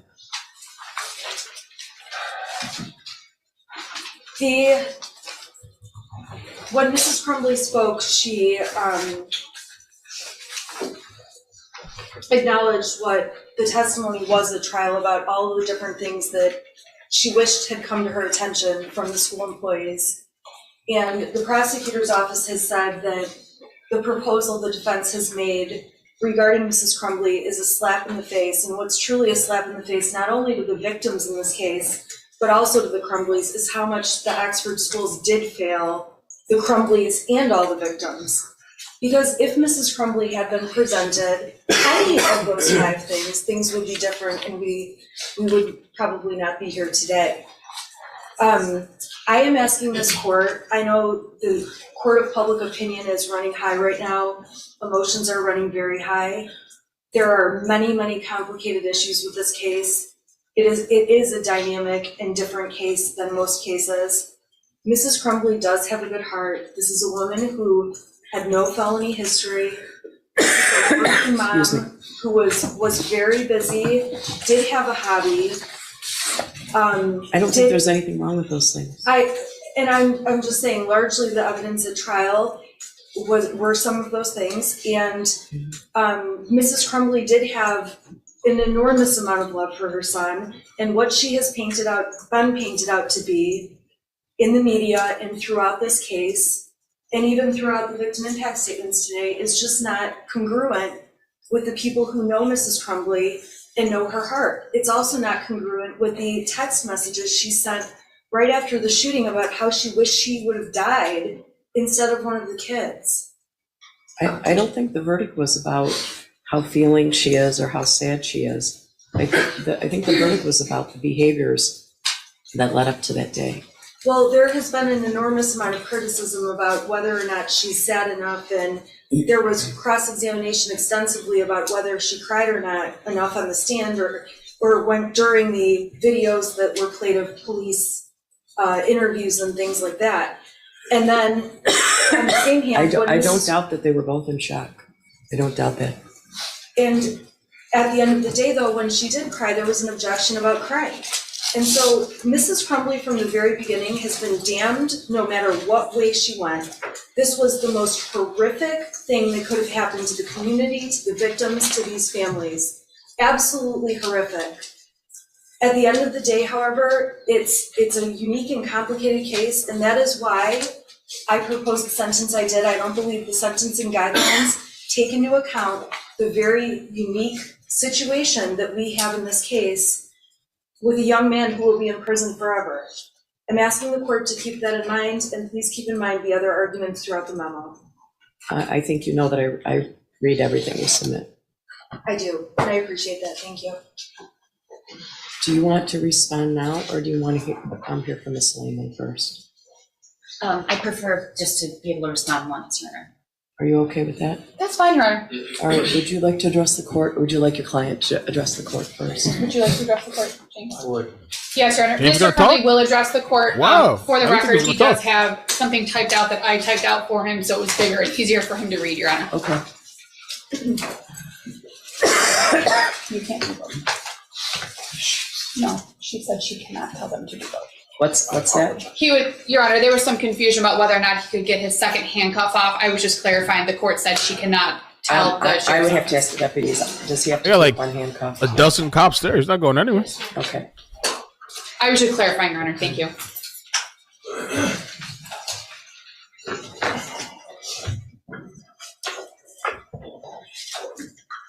Oh, wow. Okay, he took off the headphones, taking off the glasses.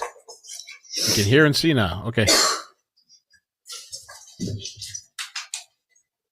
Before I address this court directly, I want to Can you do stand up? something that I have never been able to do throughout this time, until now. I want to say I can't imagine the pain and agony that the families that have lost their children and what they're experiencing and what they're going through. As a parent, our biggest fear is losing our child or our children.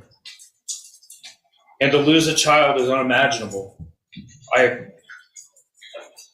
My heart is really broken for everybody involved.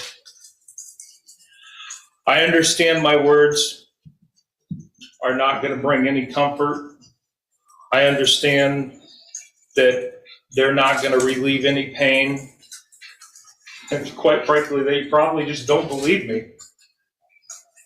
However, I really want the families of Madison Baldwin, Hannah St. Juliana, Tate Meyer, Mir, and Justin Schilling to know how truly sorry I am and how devastated I was when I heard what happened to them. I have cried for you and the loss of your children more times than I can count. I know your pain and loss will never go away.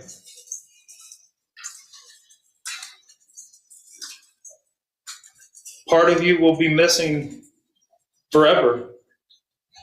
But please know that I am truly very sorry. I am sorry for your loss as a result of what my son did. I cannot express how much I wish that I had known what was going on with him or what was going to happen. Because I absolutely would have done a lot of things differently.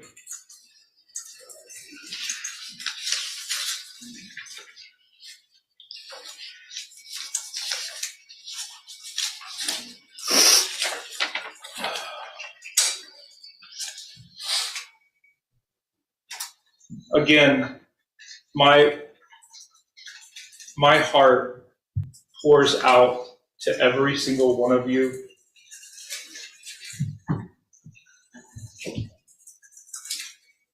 It really does. Judge Matthews, I'm not gonna overdo a lot of things that were already said. But I know the full amount of pressure that you have on you and the responsibility that has been placed on you throughout this case. I have the utmost respect for you, and I'm simply going to ask that you sentence me in a fair and just way. You presided over my trial and heard the evidence that was presented against me. You know that what my son did, I was not aware of, or that he was planning it, or that he obtained access to the firearms in my house. There was absolutely no evidence that suggested that. As my attorney has told you, I've been on lockdown for 23 hours a day. I've not been able to speak to my son since November 30th, and I have not been able to speak with my wife since December 3rd. I know that I have experienced pales in compassion to what those families who lost their children and countless other victims experience every day because of what my son did. But I want you to know I too grieve for everyone, as I have explained. For everyone that's been affected by what my son pled guilty to doing. And I'll continue to feel this pain for the rest of my life as well. If I could go back and change things, if I could go back and do things differently, and maybe none of us would be here today. So again, I ask Your Honor to impose a just and fair sentence based on the truth about what you heard during my trial. I'm asking the court to sentence me to time served and place me on probation for the maximum time allowed with the GPS tether for as long as the court deems necessary. I also want to address one last thing.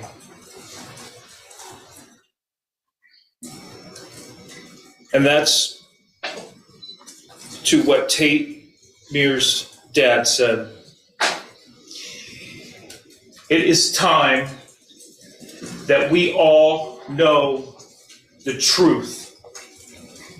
We have been prohibited from telling the whole truth. The whole truth has not been told. Ooh. And I'm with you, Mr. Meir. I too want the truth. Because you have not had it. You have not had the truth at all. The truth has not been presented to you. Thank you. Wow. Thank you, Mr. Crumbley. I wonder how the father, Are you Tate's wanting father to feels about that. Now we got to hear the response from the attorney, the prosecution. I'll give you some of my thoughts too after. Thank you, Your Honor. Ms. Lehman? Thank you, Your Honor.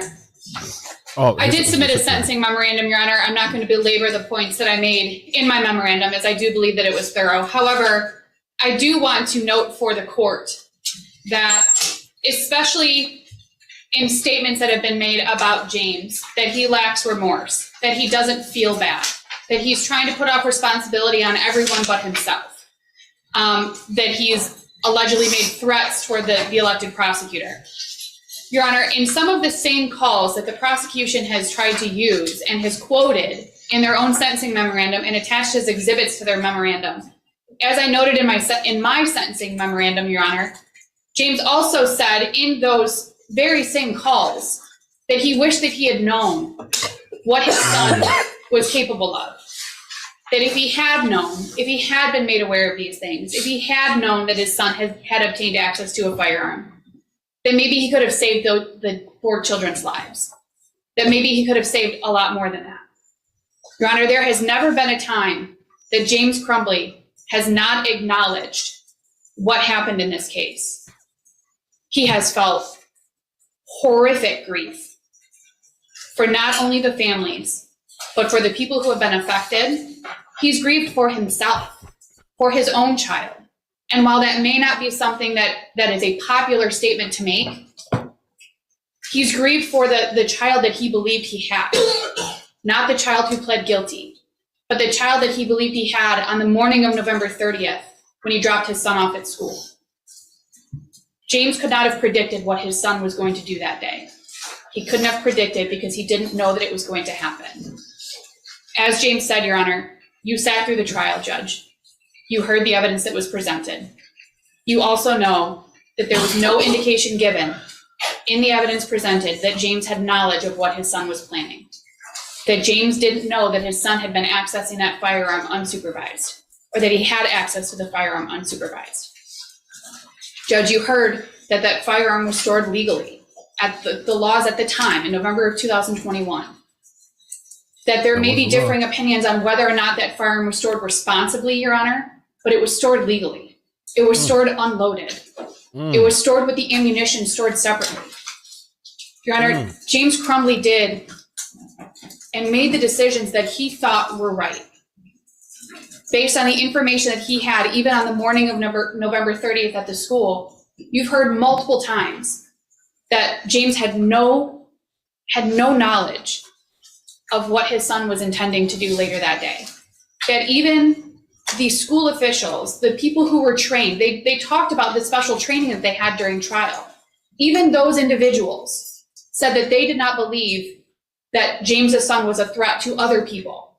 That they had concerns about his sadness, Your Honor. They had at a minimum concerns about his danger to himself, right? Correct, Your Honor. Danger to himself due to his level of sadness, that they wanted him to go talk with somebody, but that it wasn't so emergent that he needed to be removed immediately. And isn't it the reason they didn't want him to go home? Your Honor, there's some dispute as to whether or not the testimony from the school is accurate as to what actually occurred in that office. And Judge, I don't want to try and retry the case. I don't think it serves anyone. I understand. Or benefits anyone. But I do want this court to be aware, and Your Honor, you observed James during the trial. You're aware that he had difficulties throughout the trial. He showed emotion. He struggled with some of the things that he heard and saw. I don't know how anyone couldn't have. I agree, Your Honor. I agree. And as I've acknowledged numerous times throughout this case and throughout the trial, it is an incredibly emotional trial.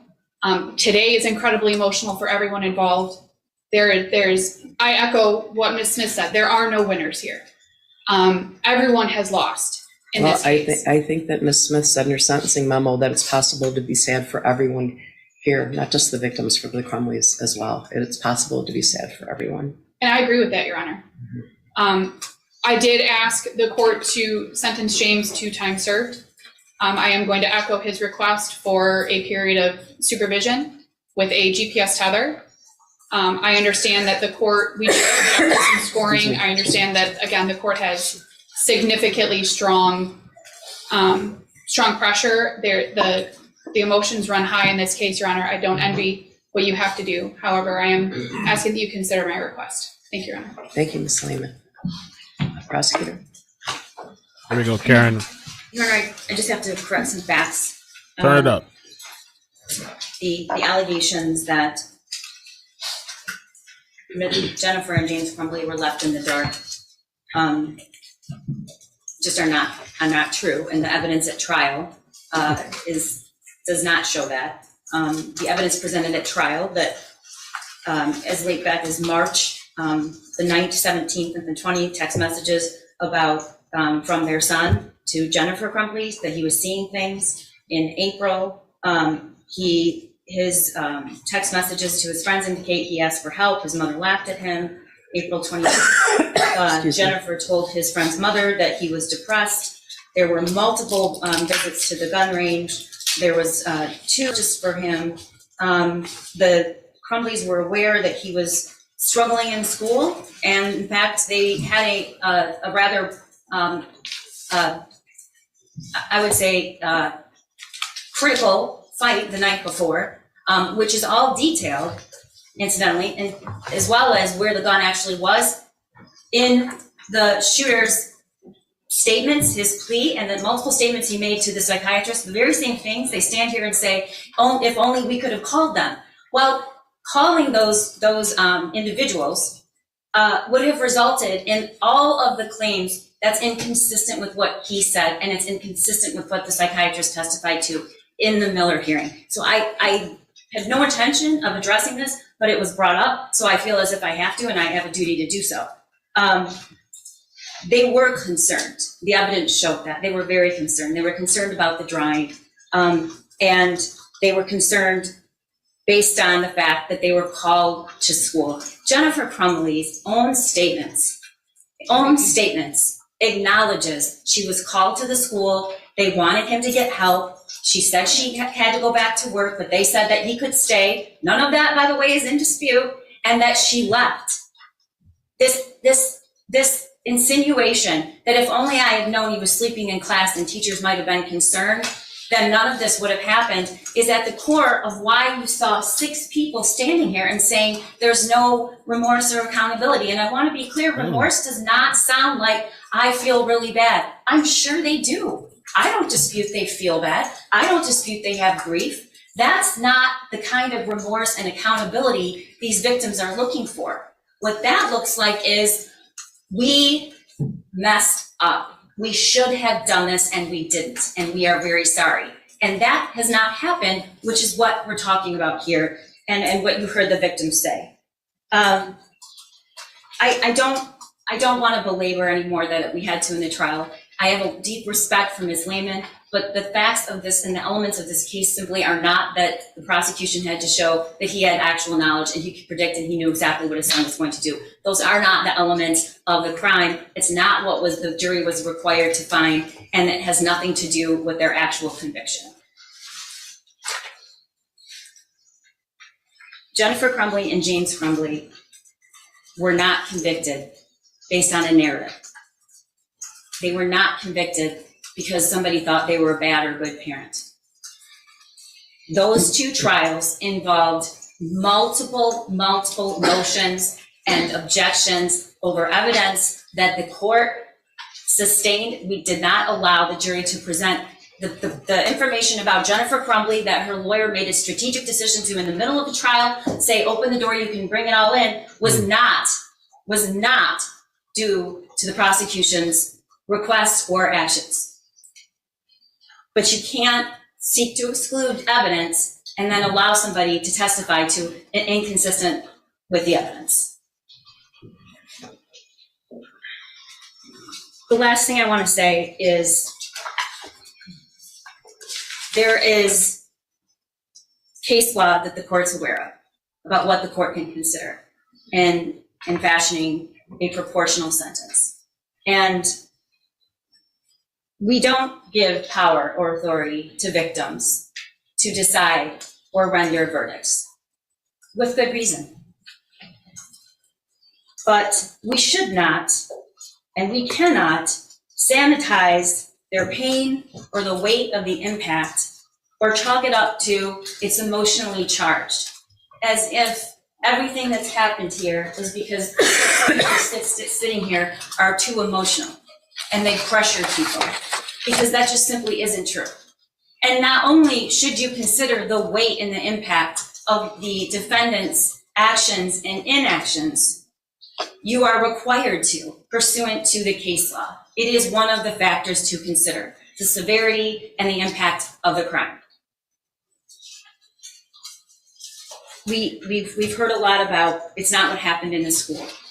And while I understand that the negligence, the gross negligence that occurred happened before what happened in that day when he left that bathroom and started firing the 9mm and killing 4 kids. I understand that, but it is absolutely about what James and Jennifer did and what they didn't do and the gross negligence that caused those acts. This is what it looks like. This is what it looks like. When two parents have the ability and are in the best position and have the most knowledge and need to protect other kids, and they do nothing. This is what it looks like.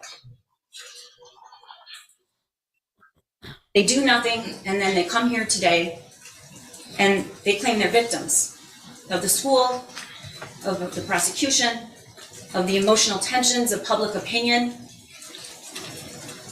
But there were 2 long and rigorous and detailed trials that included multiple victims and witnesses who testified under oath with hundreds of exhibits presented to the juries with the safeguard of this court allowing what they could see and what they couldn't see, and they were defended by 2 attorneys aptly and vigorously.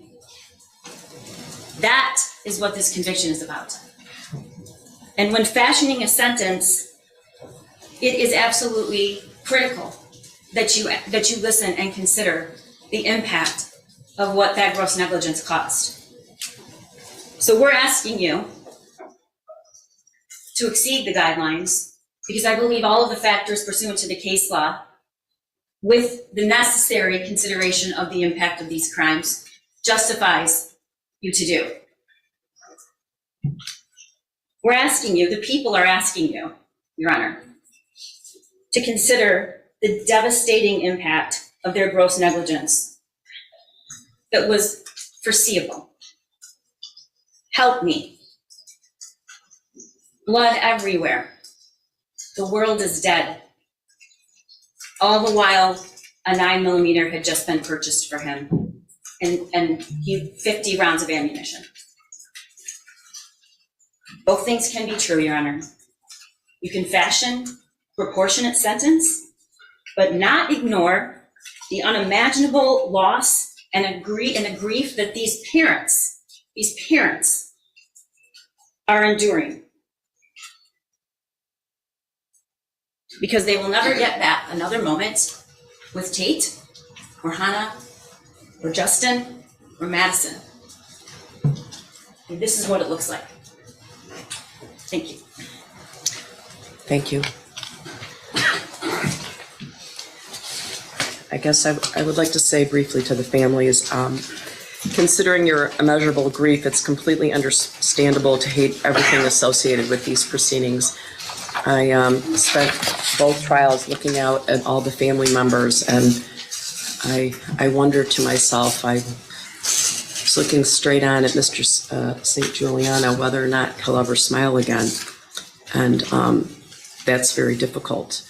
I'm very aware of my job in this situation, very aware of my job to not be swayed by public opinion, by media, by any of those different things. I can't and will not pretend to understand the pain the families are experiencing, but I did sit through these trials with you. I saw what you saw, I heard what you heard, so I can and will offer my deepest and most sincere condolences for your unfathomable losses. It's as I just said, it's not my role, it's not the role of the court system to make an example of the defendants. However, it is a goal of sentencing to act as a deterrent. These charges are not jury edicts about gun ownership or keeping a gun in a private home. All of the jurors in both trials agreed that they understood that. Parenting is a complex job. Parenting practices around the world share the goals of ensuring health and safety, preparation for life as a productive adult, and transmission of cultural values. Parents are not expected to be psychic. But these convictions are not about poor parenting. These convictions confirm repeated acts or lack of acts that could have halted an oncoming runaway train, about repeatedly ignoring things that would make a reasonable person feel the hair on the back of their neck stand up. Opportunity knocked over and over again, louder and louder, and was ignored. No one answered, and these two people should have and sure didn't. Mr. Crumbley, it's clear to this court that because of you, there was unfettered access to a gun or guns, as well as ammunition in your home. You've characterized yourself as a martyr and threatened the well-being of the prosecutor. Mrs. Crumbley, you glorified the use and possession of these weapons. Your attitude toward your son and his behaviors was dispassionate and apathetic. Your response to school staff after a 12-minute meeting was, "Are we done here?" During your trial, you announced that you wouldn't do anything different. I understand that that might have been misinterpreted, but it did cut the victims deep. Because of both of your actions and inaction, among many, many other things, the world is missing out on a top college university will miss out on Tate's star quality football skills. I met Raina, who's wise beyond her years, and she's told us that among many, many other things, the community will be denied Hannah's kindness, creativity, and sense of humor. Among many, many other things, the world will miss is Madison's kind and loving soul and the light that reflected her beauty both inside and out. Although a hero in debt because of his organ donations that helped so many, we will never know where Justin, an excellent student with vast skills and interests, described as a mentor and a leader, would have left his giant imprint. The impact statements given here and the written statements provided to the court describe the cataclysmic impact the deaths of these children have had on their children. With regard to each defendant, this court has spent night and day thinking about this case, as you can imagine. I've prayed about this case, I've thought about this case, and I've considered the possibility for rehabilitation, the need to protect society, the penalty appropriate to the conduct and goal of deterring others from similar conduct. I have reviewed the pre-sentence investigation reports. I am, of course, sadly familiar with the facts and circumstances of these cases, as well as those surrounding each defendant. The advisory sentencing guidelines in this matter do not capture the catastrophic impact of the acts or inaction in these matters. The guidelines do not take into account the complete lack of insight both defendants have for their behavior to this very day. The guidelines do not account for the severity of the circumstances in this matter. The guidelines ignore the survivors, including shooting victims Phoebe Arthur, Elijah Mueller, Riley Franz, Kylie Osage, Jonna Shudo, Molly Darnell, and Aiden Watson. They were deeply wounded, both physically and emotionally. In addition to the 7 wounded, each of the defendants' gross negligence has caused unimaginable suffering to hundreds of others as a result of what happened that day.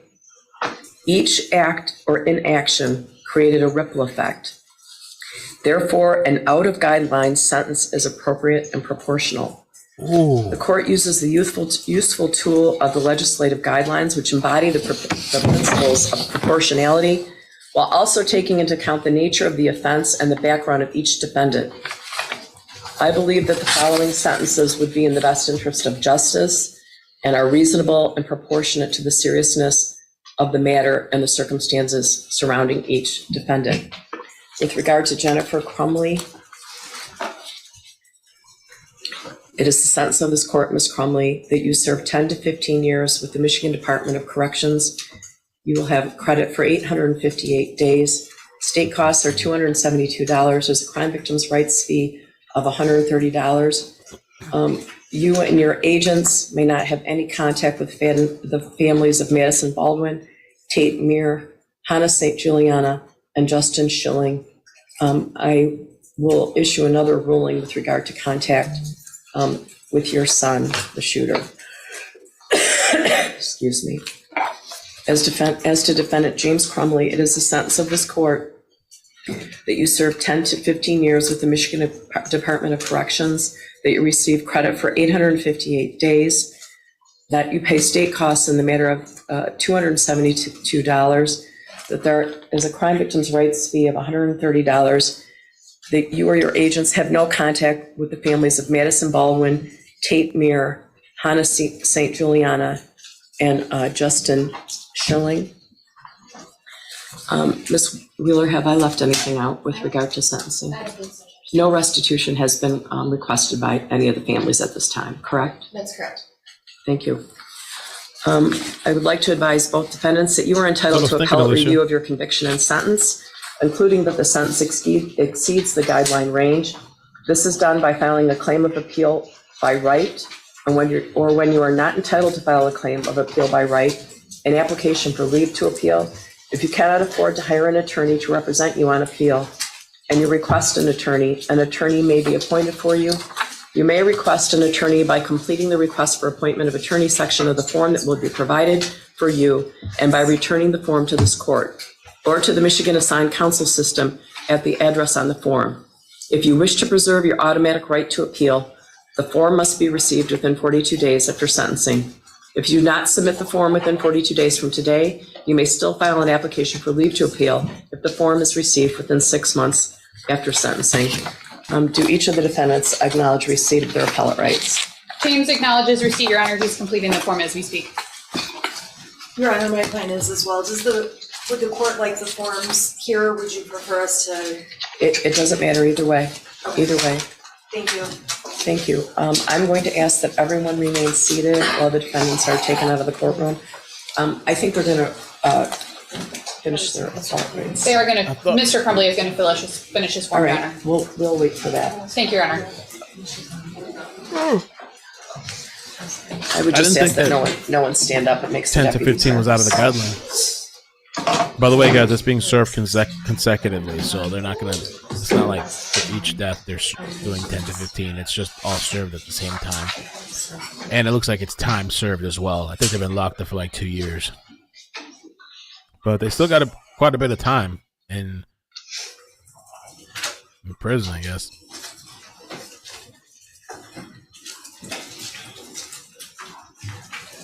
Judge gave no mercy, no leniency. I think when I said no responsibility is because they don't believe that they're at fault.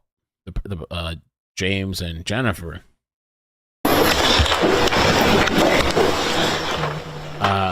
They're saying that they didn't foresee this, that they weren't, So, they acknowledged their son did these horrible acts, and they said if they knew, they would have done differently, but they said I guess they didn't know is what they're saying. First time in I think in American history. Yeah. Y'all better run. Yeah. They coming for you next. Oh, shit. You better lock up everything in the house. Start taking the kids to counseling. Oh, God. I mean, the whole thing with the gun not locked up either, that's not a law over there. In Florida, it's a law. You gotta have your gun locked up. You got kids in the house and stuff. At the time over there, it wasn't a law.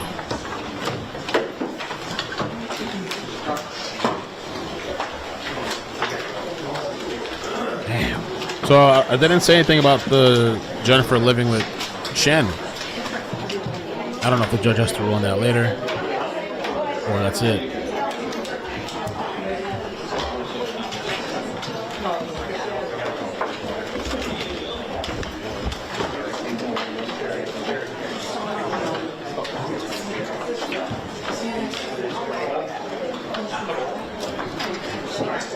I guess it's a wrap.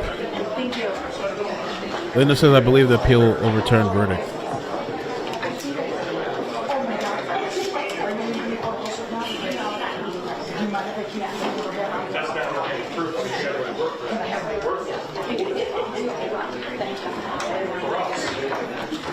Could be a press. I don't know if they're going to do a press conference.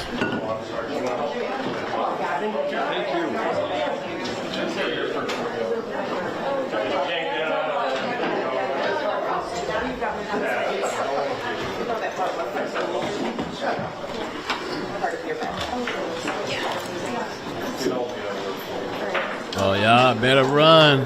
They coming for y'all next. Hide your kids. Don't drink nothing around the house.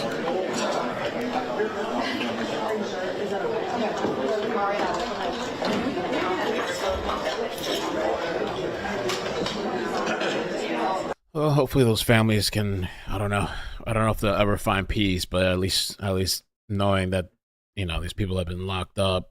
Ethan Crumbley, I always wonder about Ethan, like, does he feel any kind of guilt? I know his parents, seems like they neglected him. He was a really troubled kid. But I wonder if this Ethan guy feels any guilt about his actions now his parents are locked up. Oh, he doesn't feel shit.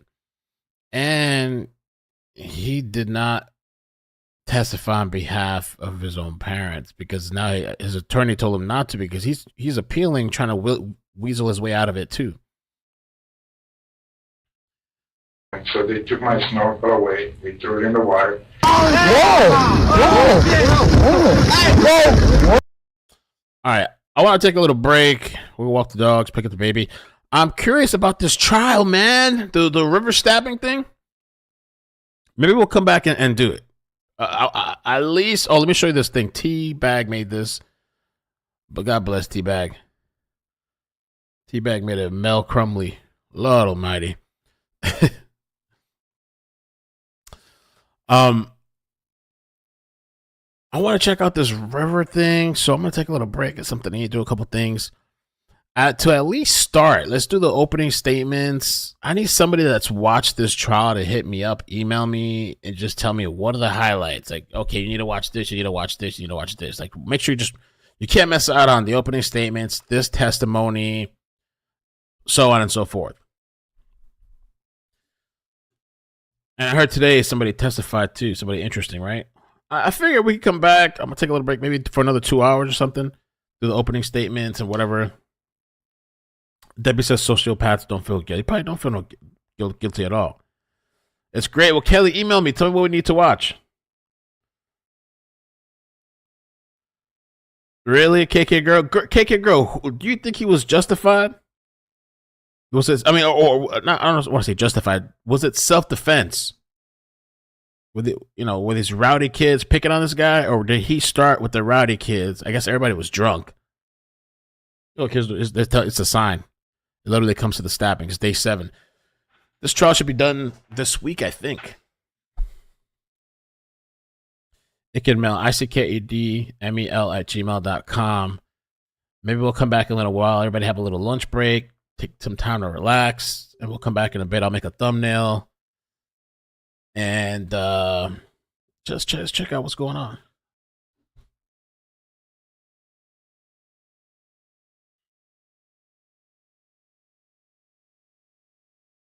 That's recaps. Okay. All right, guys. So I'll see you guys in a little while. All right. Thank you for coming by today. Please hit the like button, subscribe. Thank you for all the members too, and everybody else that supports. Take care. Peace. Bye. Bloop, bloop, bloop, bloop, bloop.